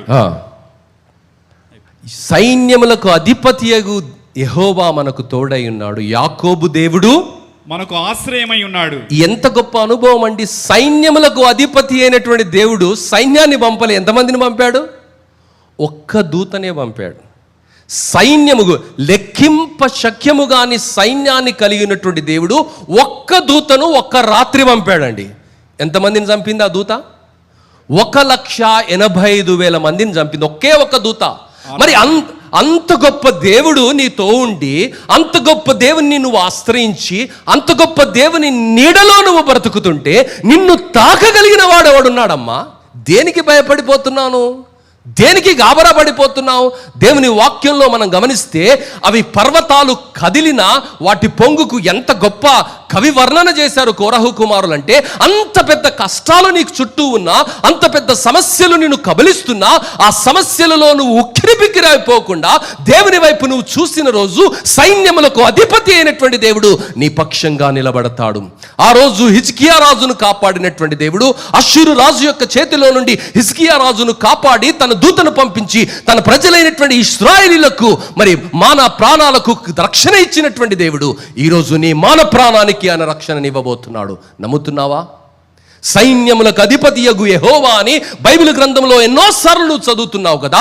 ఆ సైన్యములో ఉన్నటువంటి ఒక్క దూత ఒక్క రాత్రి 1,85,000 మందిని చంపగలిగింది, శత్రు శేషాన్ని అక్కడి నుండి తరిమివేయగలిగిందంటే అలాంటి దేవుడు, సైన్యములకు అధిపతి అయినటువంటి దేవుడు, అతి గంభీరమైనటువంటి దేవుడు, నీలో ఉన్నవాడు, ఈ లోకంలో ఉన్న ఏ సమస్య కన్నా అత్యంత శక్తివంతమైనటువంటి దేవుడు నీతో ఉండి నిన్ను నడిపిస్తున్నాడన్నటువంటి ఆలోచనే నీకు గొప్ప శక్తిని అనుగ్రహించాలి, గొప్ప విశ్వాసాన్ని నీకు కలిగించాలి.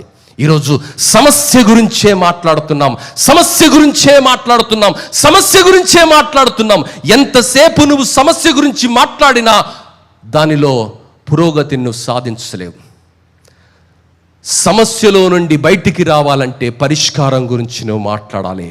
ఆ పరిష్కారం ఏమిటి అంటే యేసు. ఆ యేసును నీవు కలిగి ఉంటే, ఆయన ఆత్మచేత నీవు నడిపించబడితే ఏ పరిస్థితిలోనైనా దేవుడు నిన్ను ఆశీర్వదిస్తాడు. దేవుని బిడ్డ, ఆ అంతరంగ ప్రశాంతతను నీవు కలిగి ఉంటావు. యాకోబు దేవుడు మనకు ఆశ్రయం. ఇక్కడ యాకోబు పేరు ఎందుకు వచ్చింది? యాకోబు దేవుడు అని ఎందుకు అంటున్నాడు అంటే, యాకోబు నీలాంటి నాలాంటి వాడే అమ్మా. యాకోబు నీలాంటి నాలాంటి వాడే. యాకోబు మోసగాడు. అన్నను మోసం చేశాడు, నాన్నను మోసం చేశాడు, మామను మోసం చేశాడు, బ్రతుకంతా మోసమే. కానీ దేవుని సన్నిధిలోనికి వెళ్ళి క్షమాపణ వేడుకున్నాడు. ఆ క్షమించే దేవుడు, పరిస్థితుల్ని మార్చే దేవుడు ఆయన జీవితాన్ని ఇశ్రాయేలుగా మార్చాడు. హల్లెలూయా. ఈరోజు నీ పరిస్థితి ఏదైనా కావచ్చు, నీ గతము ఈ క్షణం వరకు ఏదైనా కావచ్చు, కానీ తగ్గించుకొని ఆయన సన్నిధిలోనికి వచ్చి, అయ్యా నా పరిస్థితుల్లో నేను గెలవలేకపోతున్నాను, నా పరిస్థితిలో నేను ముందుకు వెళ్ళలేకపోతున్నాను, కొన్ని బలహీన సమయాలలో కొన్ని పొరపాట్లు నాతో జరిగిన మాట వాస్తవమే ప్రభా, మరి ఆ విషయాలను నీ సన్నిధిలో యాకోబు వలె నేను ఒప్పుకుంటున్నానయ్యా. ఆ మోసగాన్ని ఇశ్రాయేలుగా మార్చిన దేవా, ఆయన జీవితాన్ని ఫలభరితంగా మార్చిన దేవా, ఆయన జీవితాన్ని ఆశీర్వాదంగా మార్చిన దేవా, ఆయన గర్భంలో నుండి వచ్చినటువంటి కుమారుని ద్వారానే భౌతికంగా భూలోకంలోనికి రక్షకునిగా ఉద్భవించినటువంటి దేవా, అంత అత్యున్నతమైన స్థానాన్ని ఆయనకు కలిగించిన దేవా, నా జీవితాన్ని కూడా అలా మలుచుమన్నది నీ ప్రార్థన అయితే దేవుడు మారుస్తాడు. దేవుని బిడ్డ, మరి నీ జీవితంలో పరిస్థితుల వైపు చూడటం కాదు, కానీ అత్యంత ప్రశాంతమైనటువంటి స్థితిలో నీవు బ్రతకడానికి ఆయన కృప నీకు నాకు అవసరమైనది. ఈరోజు చాలా సందర్భాలలో మనము ప్రశాంతత లేకుండా బ్రతుకుతున్నాం. చాలా సందర్భాలలో కలవరంతో మనం బ్రతుకుతున్నాం. ఎక్కడి నుండి ఏం జరుగుతుందో, ఎవరు మన గురించి ఏం మాట్లాడబోతున్నారో అన్నటువంటి భయము, ఆందోళనలో మనం బ్రతుకుతున్నాం. కానీ నిన్ను పుట్టించిన దేవుడు, అరచేతుల్లో నిన్ను చెక్కుకున్న దేవుడు, తల్లి గర్భంలో నీవు రూపింపబడక మునిపే నీ దినములన్నీ లెక్కించినటువంటి దేవుడు నీ ఎడల ఒక సంకల్పాన్ని కలిగి ఉన్నాడని నీవు నమ్మి అడుగులు వేసి ఆయన వైపు చూస్తే పరిస్థితులు మార్చబడతాయి. కానీ పరిస్థితుల వైపే మనం చూస్తున్నాం, సమస్యల వైపే మనం చూస్తున్నాం. దేవుని బిడ్డ, అపోస్తుల కార్యం 16వ అధ్యాయం 25వ వచనంలో పౌలు శీలలను బంధించి మధ్యరాత్రి వేళ పౌలు శీలలను బంధించి చెరసాలలో వేసినటువంటి సమయంలో చెరసాలలో గోడల వైపు ఆయన చూడటం లేదు, సంఖ్యల వైపు ఆయన చూడటం లేదు, కొట్టబడిన దెబ్బల వైపు ఆయన చూడటం లేదు. దేని వైపు చూస్తున్నాడంటే దేవుని శక్తిని ఆయన కీర్తిస్తున్నాడండి. ఎంత ప్రశాంతత!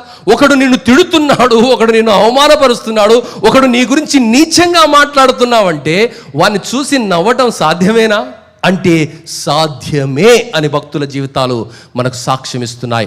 ఎవరిలోనైతే యేసయ్య ఉంటాడో, ఎవరిలోనైతే యేసు శక్తిని వారు గుర్తిస్తారో, ఎవరైతే ఆయన నమ్మకత్వాన్ని నమ్ముతారో పరిస్థితుల వైపు చూడరు, మనుషుల వైపు చూడరు, మారుతున్నటువంటి పరిస్థితుల వైపు చూడరు. కానీ నమ్మకమైనటువంటి దేవుని వైపు, ఆయన పిలుపు వైపు చూసి ఆయన స్తుతించటం నేర్చుకుంటారు.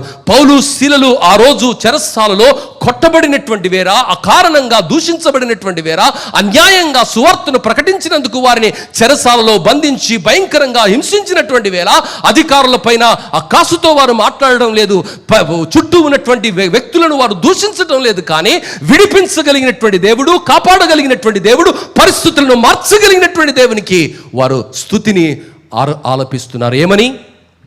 అయితే మధ్యరాత్రి వేళ పౌలును శీలయు దేవునికి ప్రార్థించుచు కీర్తనలు పాడుచూ నుండిరి, ఖైదీలు వినుచుండిరి.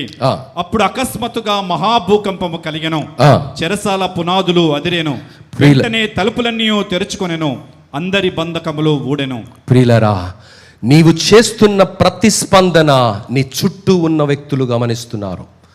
చెరసాలలో ఉన్న ఖైదీలందరూ చూస్తున్నారు ఈ ఇద్దరు వ్యక్తులు ఎలా స్పందిస్తున్నారు. ఈరోజు నీ కుటుంబంలో జరుగుతున్నటువంటి పరిస్థితిలో ఒక తండ్రిగా, ఒక తల్లిగా, ఒక అన్నగా, ఒక అక్కగా నువ్వు ఎలా స్పందిస్తున్నావో లోకం చూస్తుంది, నీ పిల్లలు చూస్తున్నారు, నీ బంధువులు చూస్తున్నావు. విర్రవీగి ప్రవర్తిస్తున్నావా, లేక వెర్రి కోపంతో ప్రవర్తిస్తున్నావా, లేక దేవుడు ఆ పరిస్థితిలో నిన్ను కాపాడుతాడని నమ్మి స్తుతిస్తూ ఆనందగానముతో దేవునికి నీ సమస్యను నీవు అప్పజెపుతున్నావా? దేవుని బిడ్డ, నీ స్పందనే నీకు ప్రతిస్పందన తీసుకొని వస్తుంది. నీ సమస్యల్లో అది ఉపశమనాన్ని తీసుకొని వస్తుంది. దేవుని బిడ్డ, దేవుడు అంటున్నాడు, ఉగ్రత నాది, నువ్వు నన్ను స్తుతించటం నేర్చుకోవాలి, నా పైన ఆధారపడాలి. హిజ్కియా రాజు యుద్ధం చేయలేదండి, ఆయన కత్తినే తీయలేదండి, ఆయన ఏమీ చేయకుండానే దేవుడు ఆయనకు విజయాన్ని ఇచ్చాడు. అంత మంచి దేవుడు, అంత గొప్ప సైన్యములకు అధిపతి అయినటువంటి దేవుడు, యాకోబు దేవుడు నీ పక్షంగా నా పక్షంగా ఉంటే ఎందుకర్రా నువ్వు అంతగా కలవరపడిపోతున్నావు, ఎందుకంత ఆయాసపడిపోతున్నావు, ఎందుకంత దుఃఖపడిపోతున్నావు, ప్రతి విషయానికి నువ్వు ఎందుకంత స్పందిస్తున్నావు? దేవుడు అంటున్నాడు, ప్రశాంతంగా ఉండటం మనం నేర్చుకుందాం, ప్రశాంతంగా ఉందాం. ఏ పరిస్థితి అయినా కావద్దు, ఏమవుతుందండి? ఏం కాదు.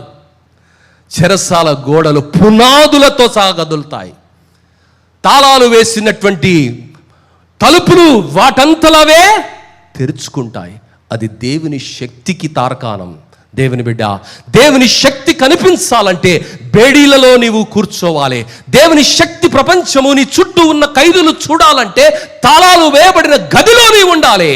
నీవు దేవుణ్ణి స్తుతించటం ప్రారంభించినప్పుడు, దేవుణ్ణి కీర్తించటం ప్రారంభించినప్పుడు ఆయన భూకంపాన్ని పంపి ఆ తలుపులను, తాళాలను బద్దలు చేసి తన ప్రజలను విడిపించాడన్నది చరిత్రలో దేవుడు లిఖించిన ఒక ఘట్టం.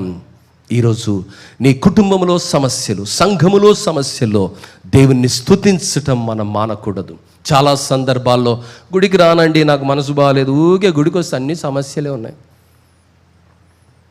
లేదా అస్సలు వాక్యం చదవబుద్ధి అవుతలేదు. ఎందుకు బ్రదర్ వాక్యం చదువు? అస్సలు అన్ని సమస్యలే ఉన్నాయి బ్రదర్. సమస్యలు ఉన్నాయి కాబట్టి వాక్యం చదవాలను, సమస్యలు లేకపోతే కాదు. సమస్యలు ఉన్నాయి కాబట్టే దేవుని స్తుతించాలి. సమస్యలు ఉన్నాయి కాబట్టే దేవునిపై ఆధారపడాలి. సమస్యలు ఉన్నాయి కాబట్టే శత్రువు తరుముతున్నాడు కాబట్టే హిజ్కియా రాజు దేవుని సన్నిధిలోనికి వెళ్ళాడు. ఆయన మాట విన్నాడు, అద్భుతాన్ని చూశాడు. మార్తా దేవుని సన్నిధిలో అవసరమైనది ఆమె చేసింది. మరియా, మార్తా అనేకమైన పనులను బట్టి ఆమె కలవరపడుతున్నది. ఈరోజు మనలో చాలామంది మార్తల్లా ఉన్నాం. పేర్లు మన వేరే వేరే పేర్లు, కానీ మార్తల్లా మనం ప్రవర్తిస్తున్నాం. చాలా చిన్న విషయాలకు మనము కలవరపడిపోయి వారిని నిందిస్తున్నాం, వీళ్ళను నిందిస్తున్నాం. వీరిని బట్టి ఇలా జరిగింది, వారిని బట్టి ఇలా జరిగింది. ఎవరిని బట్టి ఏది జరగదండి, అది దేవుని చిత్తానుసారంగానే జరిగింది. హల్లెలూయా. ఏది జరిగినా మన జీవితాలలో అది దేవుని చిత్తమే అని దేవుని వాక్యము సెలవిస్తున్నది. మూడవదిగా 8 నుండి 11 వచనాల్లో చూస్తే దేవుని సార్వభౌమత్వాన్ని అంగీకరించటం. ఏది జరిగినా మన జీవితాల్లో, మన కుటుంబాలలో, మన బిడ్డల జీవితంలో, మన సంఘములో ఏది జరిగినా అది దేవుని చిత్తమే. అందరికి ఒక పాట తెలుసు, ఎన్ని తలచినా ఏది అడిగినా జరిగేది. ఎవరికి తెలియదా? ఏం సపోర్ట్ చేస్తలేరు, అందరు తెలుసు కదా. ఈ పాట రాసినటువంటి రైటర్ పిల్లలిద్దరు, మధు అన్న, జెస్సీ అక్క. నిన్న మరి ఎమరాల్డ్ అన్న అక్క బర్త్డేకి ఇక్కడికి వచ్చారు. వాళ్ళని నన్ను పరిచయం చేయగానే నేను గుర్తుపట్టాను. ఎందుకంటే చాలా చిన్నప్పటి నుంచి ఆ పాట వింటున్నాం కదా మనం. దాదాపు 7th క్లాస్ నుంచో 6th క్లాస్ నుంచో ఆ పాట నేను వింటున్నాను, పాడుతున్నాం. దాదాపుగా అందరికీ ఆ పాట కంఠస్థం తెలుసా. ఆ పాట రాసినటువంటి రచయిత్రి కుమారుడు, కుమార్తె, వాళ్ళు కూడా writers. They are also pastors. They have come for a birthday service. అప్పుడు వారితో నేను మాట్లాడుతున్నాను. ఎందుకంటే మన సంఘంలో ఒక పెద్ద అన్న ఉండేవాడు, ఇప్పుడు లేరు, ప్రభునందు నిద్రించారు. ఆయన అస్సలు ఈ పాట పాడేవాడు కాదు. నేను అడిగాను, ఎందుకన్నా ఈ పాట పాడవంటే, లేదు ఈ పాట తప్పుగా రాశారని. ఆ పాట నేపథ్యం ఆయనకి ఎక్స్ప్లెనేషన్ ఇచ్చాను, వాక్యానుసారంగా అది ఎందుకు రైటు అన్నది కూడా నేను వివరించాను. ఆ విషయాన్ని వాళ్ళతో మాట్లాడాను. అప్పుడు ఆ రైటర్తో నేను మాట్లాడుతున్నప్పుడు వారు చెప్పినటువంటి మాట ఏంటంటే, వాళ్ళ అమ్మగారు జీవితంలో రకరకాల అనుభవాల గుండా వెళ్ళినప్పుడు రాసిన ఒక్కొక్క వచనాన్ని మరి ఆమె అన్ని సమకూర్చి ఒక పాటగా రాసింది. ఆ పాటల యొక్క భావం ఏంటంటే, ఏది జరిగినా నీ జీవితంలో అది సర్వోన్నతమైన దేవుని ప్రణాళికలో భాగమే. తాత్కాలికంగా అది నీకు కష్టంగా అనిపించవచ్చు, తాత్కాలికంగా అది నీకు అవమానంగా అనిపించవచ్చు, తాత్కాలికంగా అది నీకు కష్టం ఇవ్వచ్చు, తాత్కాలికంగా అది నీకు కష్టం ఇవ్వచ్చు, కన్నీరు ఇవ్వచ్చు, కానీ అది దేవుని యొక్క ఆలోచనలో భాగమే. హల్లెలూయా. దేవుని బిడ్డ, యోసేపు జీవితంలో 13 సంవత్సరాల కష్టాలు వచ్చాయి, అది దేవుని ఆలోచనలో భాగమే. మోషే జీవితంలో 80 సంవత్సరాలు రకరకాల అనుభవాల గుండా, అంతఃపురం అనుభవం గుండా, అడవి అనుభవం గుండా ఆయన వెళ్ళాడు, అది కూడా దేవుని చిత్తములో భాగమే. నా జీవితాల్లో కూడా కొన్ని సమస్యల గుండా దేవుడు నడిపిస్తాడు. కానాను ఊరిలో జరిగినటువంటి వివాహములో, గలిలయలోని కానాను అనే ఊరిలో జరిగినటువంటి వివాహములో ద్రాక్షారసం అయిపోయింది, అది కూడా దేవుని చిత్తమే. అందుకనే మరియమ్మ యేసుప్రభు దగ్గరికి వెళ్ళి యేసుప్రభుతో అడుగుతున్నది, అమ్మ అయ్యా ద్రాక్షారసం అయిపోయిందంటే యేసుప్రభు ఏమన్నాడు? నా సమయము ఇంకా రాలే. అంటే ఆ పరిస్థితిని అనుమతించినటువంటి దేవుడు ఆయన సమయములో ఆ పరిస్థితికి పరిష్కారాన్ని ఇవ్వబోతున్నాడు. దేవుని స్తోత్రం. ఈరోజు ప్రతి విషయానికి మనమే పరిష్కారాలు వెతుకుంటాం, రాదు. నీకు ఎంత వెతుకున్నా నీకు పరిష్కారం రాదు. పరిష్కారాన్ని ఇచ్చే దేవుని సమయం కొరకు నువ్వు ఎదురు చూడాలి. ఆయన విధానంలో నువ్వు నడవాలి. ఆయన మాటకు నువ్వు విధేయత చూపించాలి. అప్పుడు మాత్రమే పరిష్కారం ఆయన ఇస్తాడు. ప్రియులారా, అప్పటి వరకు ద్రాక్షారసాన్ని రుచి చూసిన విందు ప్రధాని అప్పుడు రుచి చూసినటువంటి ద్రాక్షారసాన్ని చూస్తూ ఆయన గొప్పగా మాట్లాడుతున్నాడు. దేవుని బిడ్డ, దేవుని కార్యాలు అంత గంభీరంగా ఉంటాయి. మన జీవితాలలో ఆ పరిస్థితుల గుండా మనం వెళ్ళినప్పుడు, తుఫానుల గుండా మనం వెళ్ళినప్పుడు, సమస్యల గుండా మనం వెళ్ళినప్పుడు దేవుణ్ణి ప్రశ్నించటం కాదు, దేవుణ్ణి నిందించటం కాదు, దేవుణ్ణి దూషించటం కాదు, కానీ దేవుని సన్నిధిలోనికి వెళ్ళి ఆయన ఎంత గొప్పవాడు, ఆయన ఎంత బలమైనటువంటి వాడు, ఆయన శక్తి ఎంత గొప్పది అన్నది వర్ణిస్తూ ఆయనను స్తుతిస్తూ కీర్తించటం మనం నేర్చుకోవాలి. దేవుని వాక్యములో ఎక్కడ సెలా అనే పదము మీకు కనిపించినా దానికి పైన ఉన్నటువంటి మరి వచనాలను ధ్యానం చేయాలి.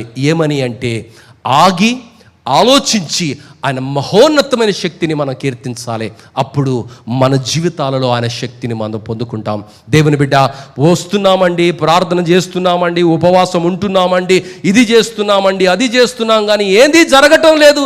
జరగదన్నా, అక్క, జరగదు. ఎందుకు అంటే నీకు దేవుడు అర్థం కావట్లేదు. ఏదో ఆచారంగా చేస్తున్నాం, వేడుకగా చేస్తున్నాం, మరి వ్యాపకంగా చేస్తున్నావు, కానీ హృదయం అంతటితో దేవుని యందు విశ్వాసమును ఉంచటం లేదు. నమ్ముట నీ వలనైతే నమ్మువానికి. ఈరోజు నమ్ముతున్నావా?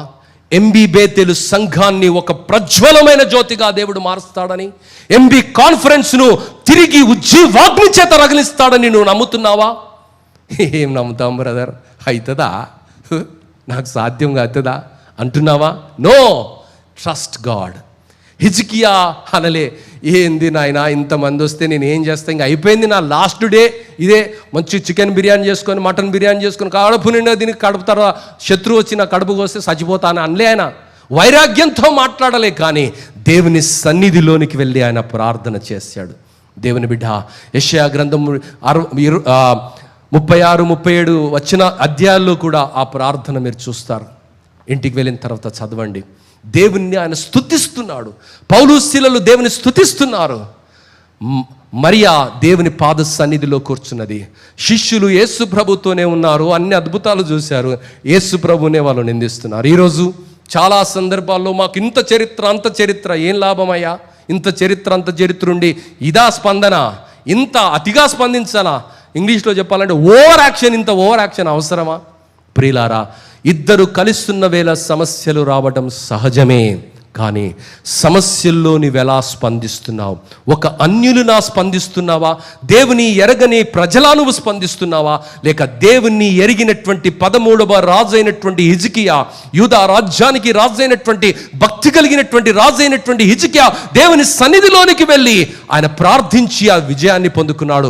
ఆ భక్తుడైనటువంటి పౌలు శీలలు చెరసాలలో ఉండి దేవుని సన్నిధిలోనికి వెళ్ళి ఆ పరిస్థితుల్ని బట్టి కాకుండా ప్రభు యొక్క శక్తిని బట్టి స్తుతించినప్పుడు భూకంపము వచ్చి ఆ చెరసాల యొక్క పునాదులు కదిలిపోయాయి. దానంతటికీ మిగతా ఖైదీలు కూడా సాక్ష్యంగా నిలిచారు. దేవుని బిడ్డ, నీ జీవితంలో, నా జీవితంలో దేవుడు కష్టాలను, కన్నీళ్లను ఎందుకు ఇస్తున్నాడో తెలుసా? మనల్ని అవమానపరచడానికి కాదు, కానీ ఆయన సర్వభౌమత్వాన్ని లోకమంతా తెలుసుకోవాలని, ఆయన సర్వశక్తిమంతుడైనటువంటి దేవునికి అసాధ్యమైనది ఏదీ లేదని, ఆ సమస్యల్లో కూడా ఆయనను నమ్మి ఆయన వైపు చూస్తూ ముందుకు వెళ్ళటం మనం నేర్చుకోవాలని దేవుడు ఇష్టపడుతున్నాడు. అమ్మా, ఈరోజు ఏ సమస్యతో నువ్వు వచ్చావో తెలియదు. సమస్యలు అందరికీ ఉన్నాయి, పోరాటాలు అందరికీ ఉన్నాయి, వారి వారి స్థాయిలో. ఆ పరిస్థితుల్లో నీవు నేను ఎక్కడికి వెళుతున్నాం? మన శక్తి పైన మనం ఆధారపడుతున్నామా? మన స్నేహం పైన మనం ఆధారపడుతున్నామా? మన బలం పైన మనం ఆధారపడుతున్నామా? మన ఆస్తి పైన మనం ఆధారపడుతున్నామా?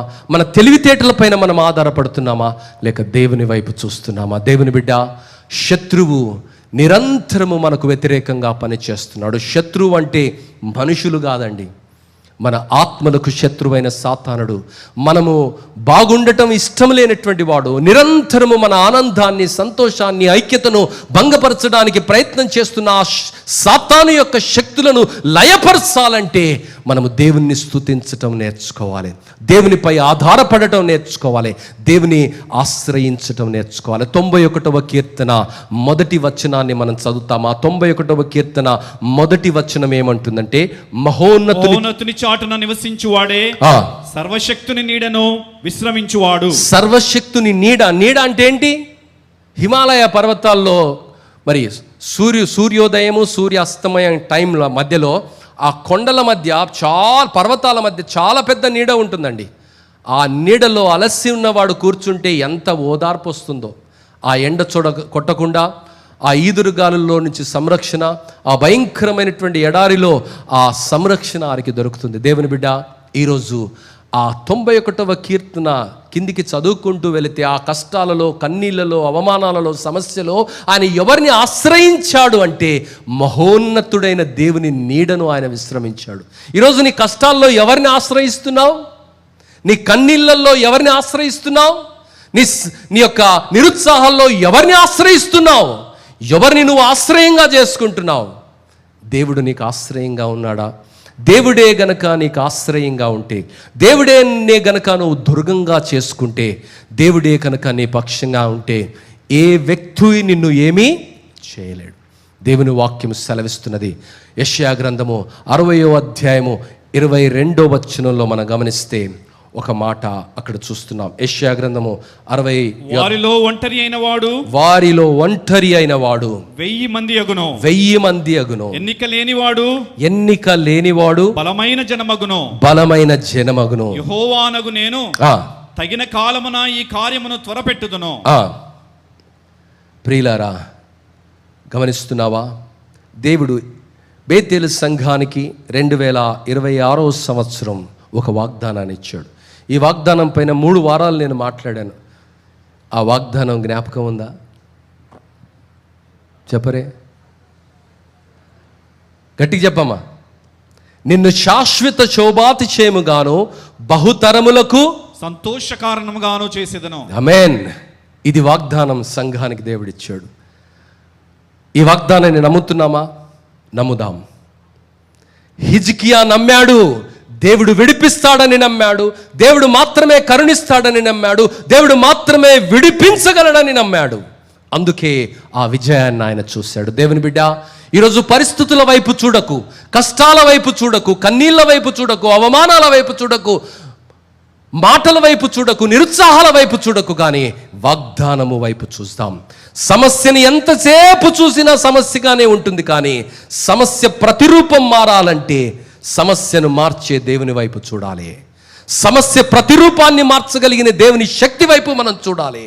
ఆ దేవుడు వాగ్దానం చేస్తున్నాడు, నిన్ను బేతేలు సంఘాన్ని శాశ్వత శోభాతిశయముగాను బహుతరములకు సంతోష కారణముగాను చేసేదను. దేవుని బిడ్డ, పరిస్థితుల వైపు చూడటం కాదు, కానీ ప్రభు వైపు చూద్దాం. ప్రభువు గొప్పవాడు, పరిస్థితుల్ని మార్చేవాడు, అద్భుతాలను చేసేవాడు. దేవుని బిడ్డ, ఈరోజు నిన్ను విడిచిపెట్టే దేవుడు కాదు, నిన్ను మరిచిపోయే దేవుడు కాదు, నీ పరిస్థితుల్లో నిన్ను ఒంటరిని చేసే దేవుడు కాదు. నీ పుట్టక మునిపే, తల్లి గర్భంలో నీవు రూపింపబడక మునిపే నిన్ను ఎరిగినటువంటి దేవుడు ఆయన నీతో మాట్లాడుతున్నాడు. దేవుని బిడ్డ, దినములను లెక్క పెడదాం. Let us live a quality life. Let us live a quality life. నిన్నటి దినాన వినయ్ అన్న ఒక వాట్సాప్ మెసేజ్ పంపించారు నాకు. ఆ మెసేజ్ ఏంటంటే, సీతాకు ఒక చిలక, అది ప్రతి క్షణం తన కొరకు తాను బతుకుతుంది. అది ఎంతసేపు బతుకుతుంది సీతాకు ఒక చిలక అంటే? చాలా తక్కువ సమయం అది బతికేది, కానీ బ్రతికిన తక్కువ సమయాన్ని క్వాలిటీతో అది బతుకుతుంది. బ్రతికినంత కాలం సీతాకు ఒక చిలక పూల దగ్గరికి వెళ్ళి పుప్పడిని స్వీకరించి, మకరందాన్ని స్వీకరించి చాలా గొప్పగా బతుకుతుంది. మన బ్రతుకు ఎంతకాలమో మనకు తెలియదండి. లాస్ట్ వీక్ జేకబ్ రాజు వాళ్ళ మేనత్త 97 సంవత్సరాలకు అమ్మగారు చనిపోయారు, ఫ్లారెన్స్ అమ్మ. మనం అంతవరకు బ్రతుకుతామో తెలియదు. లాస్ట్ ఇయర్ రెవరెండ్ డాక్టర్ మరి జీవరత్నమయ్య గారు 105 సంవత్సరాలకు బ్రతికారు. మనకెన్ని రోజులు బతుకున్నాయో తెలియదమ్మా. దేని కొరకు పోరాటం చేస్తున్నాం మనం? దేని కొరకు ఈ కొట్లాటలు? దేని కొరకు ఈ ద్వేషాలు? దేని కొరకు ఈ ఆరాటాలు? దేని కొరకండి? ఇవన్నీ దేవుడు అడగడును. దేవుని దగ్గరికి వెళ్ళినప్పుడు దేవుడు మనల్ని అడిగేది ఏంటో తెలుసా? నా కొరకు నువ్వేం చేశావు? నా కొరకు నువ్వేం చేశావు? ఏహో యుద్ధాలు చేశాను నీ కొరకు అంటే కుదురుతుందా? నీ కొరకు పోరాటాలు చేస్తాను, దౌర్జన్యం చేస్తాను, ధర్నాలు చేశాను, నేను హంగర్ స్ట్రైకులు చేశానంటే కుదురుతుందా? దేవుని బిడ్డ, let us use our God given time in a quality way, not in a quantitative way. ప్రియులారా, ఈరోజు దేవుడిచ్చినటువంటి సమయాన్ని దేవుని కొరకు గొప్పగా వాడుకుందాం. ఎందుకంటే ఏ రోజు ఆఖరి రోజు మన జీవితాలలో మనకు తెలియదు. కాబట్టి ఆ జీవితాన్ని దేవుని కొరకు గొప్పగా బ్రతుకుదాం, గంభీరంగా బ్రతుకుదాం, శాంతిని పంచుదాం, మంచితనాన్ని పంచుదాం, ప్రేమను పంచుదాం. దౌర్జన్యాన్ని, అక్రమాన్ని, అన్యాయం చేసినటువంటి చాలామంది ప్రపంచంలో అలా చేదు జ్ఞాపకాలుగా చరిత్రలో మిగిలిపోయారు, పాఠాలుగా, గుణపాఠాలుగా మిగిలిపోయారు. ఈరోజు మనకు ఒక అవకాశం ఇచ్చింది. What are you choosing from? నీ జీవితంలో దేని నీవు కోరుకుంటున్నావు? ఒక ప్రశ్నతో మన జీవితాలను పరిశీలన చేసుకుందాం. సెలా అంటే బైబిల్లో ఎక్కడ సెలా అనే పదం ఉంది, దాని ముందు వచనాలను మనం ధ్యానం చేయాలి. ఈరోజు సెల మన జీవితాలలో ఆశీర్వాదాన్ని నింపాలి. ఈరోజు దేవుడు మనల్ని ఈ సెల పరిస్థితుల్లోనికి ఎందుకు నడిపారో తెలుసా? ఈ పరిస్థితుల్ని బట్టి మనల్ని మనము పరిశీలన చేసుకోవాలి. ఎదుటి వారిని పరిశీలన చేయటం కాదు. నాకు నేను ఉత్తరవాదిని, నా జీవితాన్ని నేను పరిశీలన చేసుకుందాను. ఈ పరిస్థితికి నేను ఎంతవరకు కారణం? నన్ను నేను తగ్గించుకుంటాను, నన్ను నేను దేవుని సన్నిధిలో కడుక్కుంటాను, నన్ను నేను నా పాపాలను ఒప్పుకుంటానని ఆ రోజు నినివే పట్టణంలో ఉన్నటువంటి రాజు నుండి రౌతు వరకు గోనెబట్ట ధరించుకొని దేవుని సన్నిధిలో మరి ప్రార్థన చేసి దేవుని కృపను ఎలా పొందుకున్నారో, సమస్యల్లో నుండి మనము విడిపించబడాలి. మహోన్నతుడైనటువంటి దేవుడు, సైన్యములకు అధిపతి అయినటువంటి యెహోవా యాకోబు దేవుడు మనకు సహాయంగా నిలబడాలి. ఆ పరిస్థితుల్లో నుండి మనల్ని విడిపించాలి అంటే ఆయన సన్నిధిలో మనం ప్రార్థన చేయాలి. ఆ రోజు యాకోబును క్షమించిన దేవుడు, వేశ్యను క్షమించిన దేవుడు, దొంగను క్షమించిన దేవుడు, మరి అవిధేయుడైనటువంటి ప్రవక్తను క్షమించిన దేవుడు నిన్ను కూడా క్షమించడానికి సిద్ధంగా ఉన్నాడు. షరతు ఏంటంటే నువ్వు నేను తగ్గించుకోవాలి. ఎప్పుడైతే అది జరుగుతుందో అద్భుతాలు మన జీవితంలో నిత్యకృత్యంగా మార్చబడతాయి. ఆ కృప దేవుడు దయచేయనుగాక. తల్లు ఉంచినట్లయితే ప్రార్థన చేసుకుందాం. అమ్మా, ఈరోజు సమస్య వైపే కళ్ళప్పగించి చూస్తున్నావా? సమస్య సమస్య సమస్య సమస్య, ఓ కేకలు వద్దు. నీ మాటలు, నీ కేకలు, నీ అరుపులు, నీ అక్రందన ఏ మార్పు తేలేదు. సమస్య వైపు చూడొద్దు. సమస్యల్లో విడిపించే కరుణ కలిగిన, కృప కలిగిన, ప్రాణం పెట్టినా తిరిగి రాయనైన యేసయ్య వైపు చూస్తాం.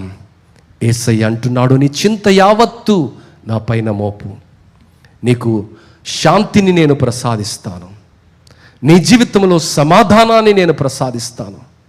ఈరోజు అవమానం పాలు కావడానికి మనం పిలువబడలేదు, కానీ ఆశ్చర్యకరమైన తన శక్తి మన చుట్టూ ఉన్నవారు చూసే విధంగా లోకానికి చూపించడానికి మనం పిలువబడ్డాం. ఆ రోజు చెరసాలలో ఉన్న ఖైదీలందరూ చూస్తున్నారు. వారి స్పందన అపురూపంగా ఉంది, ఆత్మీయంగా ఉంది. అద్భుతం జరిగింది, ప్రపంచం ఆ అద్భుతాన్ని చూసింది. ఈరోజు హిజ్కియా జీవితంలో కష్టాలు వచ్చిన రోజు ఆయన ఆ కష్టాల వైపు కాదు కానీ దేవుని వైపు చూశాడు. అప్పుడు రాయబడిన కీర్తనలో సెల అంటే ఆ పరిస్థితుల వైపు వారు చూడలేదు, కానీ పరిస్థితుల్లో విడిపించే శక్తి వైపు చూశారు, కృప వైపు చూశారు, నమ్మకత్వం వైపు చూశారు, ఆయనను స్తుతించారు. ఈరోజు ఎవరి వైపు నువ్వు చూస్తున్నావు? మనుషులను నమ్ముకునుట కంటే యెహోవాను ఆశ్రయించుట మేలు. రాజులను నమ్ముకునుట కంటే యెహోవాను ఆశ్రయించుట మేలు. సెలా. ఈ మాటలు ధ్యానిస్తాం, ఈ మాటలు అనుసరిస్తాం, ఈ మాటలలో ఉన్న శక్తి ఏంటో అనుభవపూర్వకంగా తెలుసుకుందాము. రుచి చూచి ఎరిగి తిని యెహోవా ఉత్తముడని. లోకానికి, భావితరాలకు నా జీవితంలో ఈ కష్టం వచ్చినప్పుడు, నా జీవితంలో ఈ సమస్య వచ్చినప్పుడు, నా కుటుంబంలో ఈ సమస్య వచ్చినప్పుడు, నా సంఘంలో ఈ సమస్య వచ్చినప్పుడు, ఎన్నో రోజులు శాంతిని, సమాధానాన్ని కోల్పోయినప్పుడు మేము చేసింది ఇది, మేము దేవుని వైపు చూసాము, ఆయన పైన ఆధారపడ్డాము, ఆయన కృపకై వేడుకున్నాము. దేవుడు మాకు సహాయం చేశాడు. మా బలహీనతలు ఒప్పుకోవడానికి, మా పాపాలను విడిచిపెట్టడానికి, మారు మనసు పొందడానికి ఆయన కృప మాకు సహాయం చేసింది. తద్వారా మా జీవితాలు మార్చబడ్డాయి, తద్వారా మా సంఘం ఉజ్జీవించబడింది, తద్వారా అనేకులకు మేము దీవెనకరంగా, ఆశీర్వాదకరంగా, మా తరములోనే ఒక ప్రజ్వలించే శక్తిగా మేము మార్చబడ్డామన్నది భావి తరాలకు మన జీవితం ద్వారా ఒక సాక్ష్యంగా అందించే జీవితాన్ని దేవుడు మనకు దయచేస్తాడు. సమస్య వైపు ఎంతసేపు చూసినా ఉపశమనం రాదు, కానీ సమస్యలో ఉపశమనం రావాలి అంటే ప్రభు వైపు మనం చూడాలి. ఆ కృప దేవుడు దయచేయునుగాక. పరలోకమందున్న మా మంచి తండ్రి, మీకు వందనాలు. చీకటిని త్రోసివేయలేదు ప్రభా, నిజం. చీకటిని త్రోసివేయలేదు, కానీ ఆ కటిక చీకటిని ఒక వెలుగుల దీపం తోసివేస్తుంది. ఆ చీకటి ఎంత చిక్కనిదైనా, ఎంత కఠినమిదైనా ఆ వెలుగుల దీపం త్రోసివేస్తుంది ప్రభా. ఆ చీకటిని తన సరిహద్దులో నుండే తరిమి వేస్తుంది ప్రభా. ఈరోజు కక్షలు, పంతాలు, పట్టింపులు, నేను అన్న అహము మా జీవితాలలో రాజ్యమేలి శాంతి, సమాధానము, నెమ్మది లేని పరిస్థితులను కల్పించినటువంటి వేళ ప్రేమ దీపాన్ని, క్షమాపణ దీపాన్ని, మంచితనమనే దీపాన్ని, క్రమశిక్షణ అనే దీపాన్ని, దేవుని కృప అనే దీపాన్ని, దేవుని న్యాయము కొరకు దేవుని పక్షంగా నిలబడే అన్నటువంటి సంకల్పాన్ని మా అందరి జీవితాల్లో దయచేయండి ప్రభా. నీవు క్రమము కలిగిన దేవుడవు ప్రభా. నీవు పాపాన్ని అసహించుకునే దేవుడవు. పాపిని నీ వైపుగా తిరిగితే క్షమించే దేవుడవని అనేక సందర్భాలలో నీ వాక్యంలో రాయబడినది. ఇంత గొప్ప దేవుడవు, ఇంత శక్తి సంపన్నుడవైన, విరిగి నలిగిన హృదయముతో నీ సన్నిధిలో క్షమాపణ అడిగే ఈ ప్రతి ఒక్కరిని క్షమించే దేవుడవు, ప్రతి ఒక్కరిని విడిపించే దేవుడవు, ప్రతి ఒక్కరిని రక్షించే దేవుడవని ఈ సెల మా జీవితాలలో జ్ఞాపకం చేస్తుంది. ఉరుకుల పరుగుల జీవితంలో అన్నీ ప్రభా బుల్లెట్ ట్రైన్గా మేము చేస్తున్నాం, కానీ ఒక్క నిమిషము కూర్చొని ఇది ఎందుకు చేస్తున్నాం, దీని ద్వారా ఏమన్నా లాభం ఉందా, దీని ద్వారా భావితరాలకు ఆశీర్వాదమా, ఇది దేవుని నామానికి మహిమను తెస్తుందా, ఇది నా జీవితానికి ఆశీర్వాదాన్ని తెస్తుందా, ఇది నా చుట్టూ ఉన్న వారికి సంతోషాన్ని అనుగ్రహిస్తుందా అన్నది ఒక్క నిమిషము కూడా ఆలోచించలేని పరిస్థితిలో మా జీవితాలు సాగుతున్న వేళ మరొకసారి ప్రభా నీ వాక్యముతో మీరు మాతో మాట్లాడారు. మీకు వందనాలు చెల్లిస్తున్నాను. మా జీవితాలు ప్రభా పంతాల కొరకు, పట్టింపుల కొరకు కాదు, కానీ నీ పవిత్రమైన సంకల్పము కొరకు, ప్రాణం పెట్టిన నీ త్యాగం కొరకు మేము జీవించడానికి నీ కృపను దయచేయండి ప్రభా. ప్రతి విధమైన దురాభిమాన పాపములో నుండి, లోకములో నుండి మమ్మల్ని విడిపించి నీ కృపలో మీరు మమ్మల్ని భద్రపరిచి ప్రభా, మరి నీ పైన ఆధారపడి నీ వైపు చూస్తూ ముందుకు వెళ్ళడానికి కృపను, సహాయాన్ని, నడిపింపును దయచేయమని నీకే మహిమ, ఘనత, ప్రభావాలను చెల్లిస్తూ యేసు నామములో అడిగి వేడుకుంటున్నాము తండ్రి. ఆమేన్.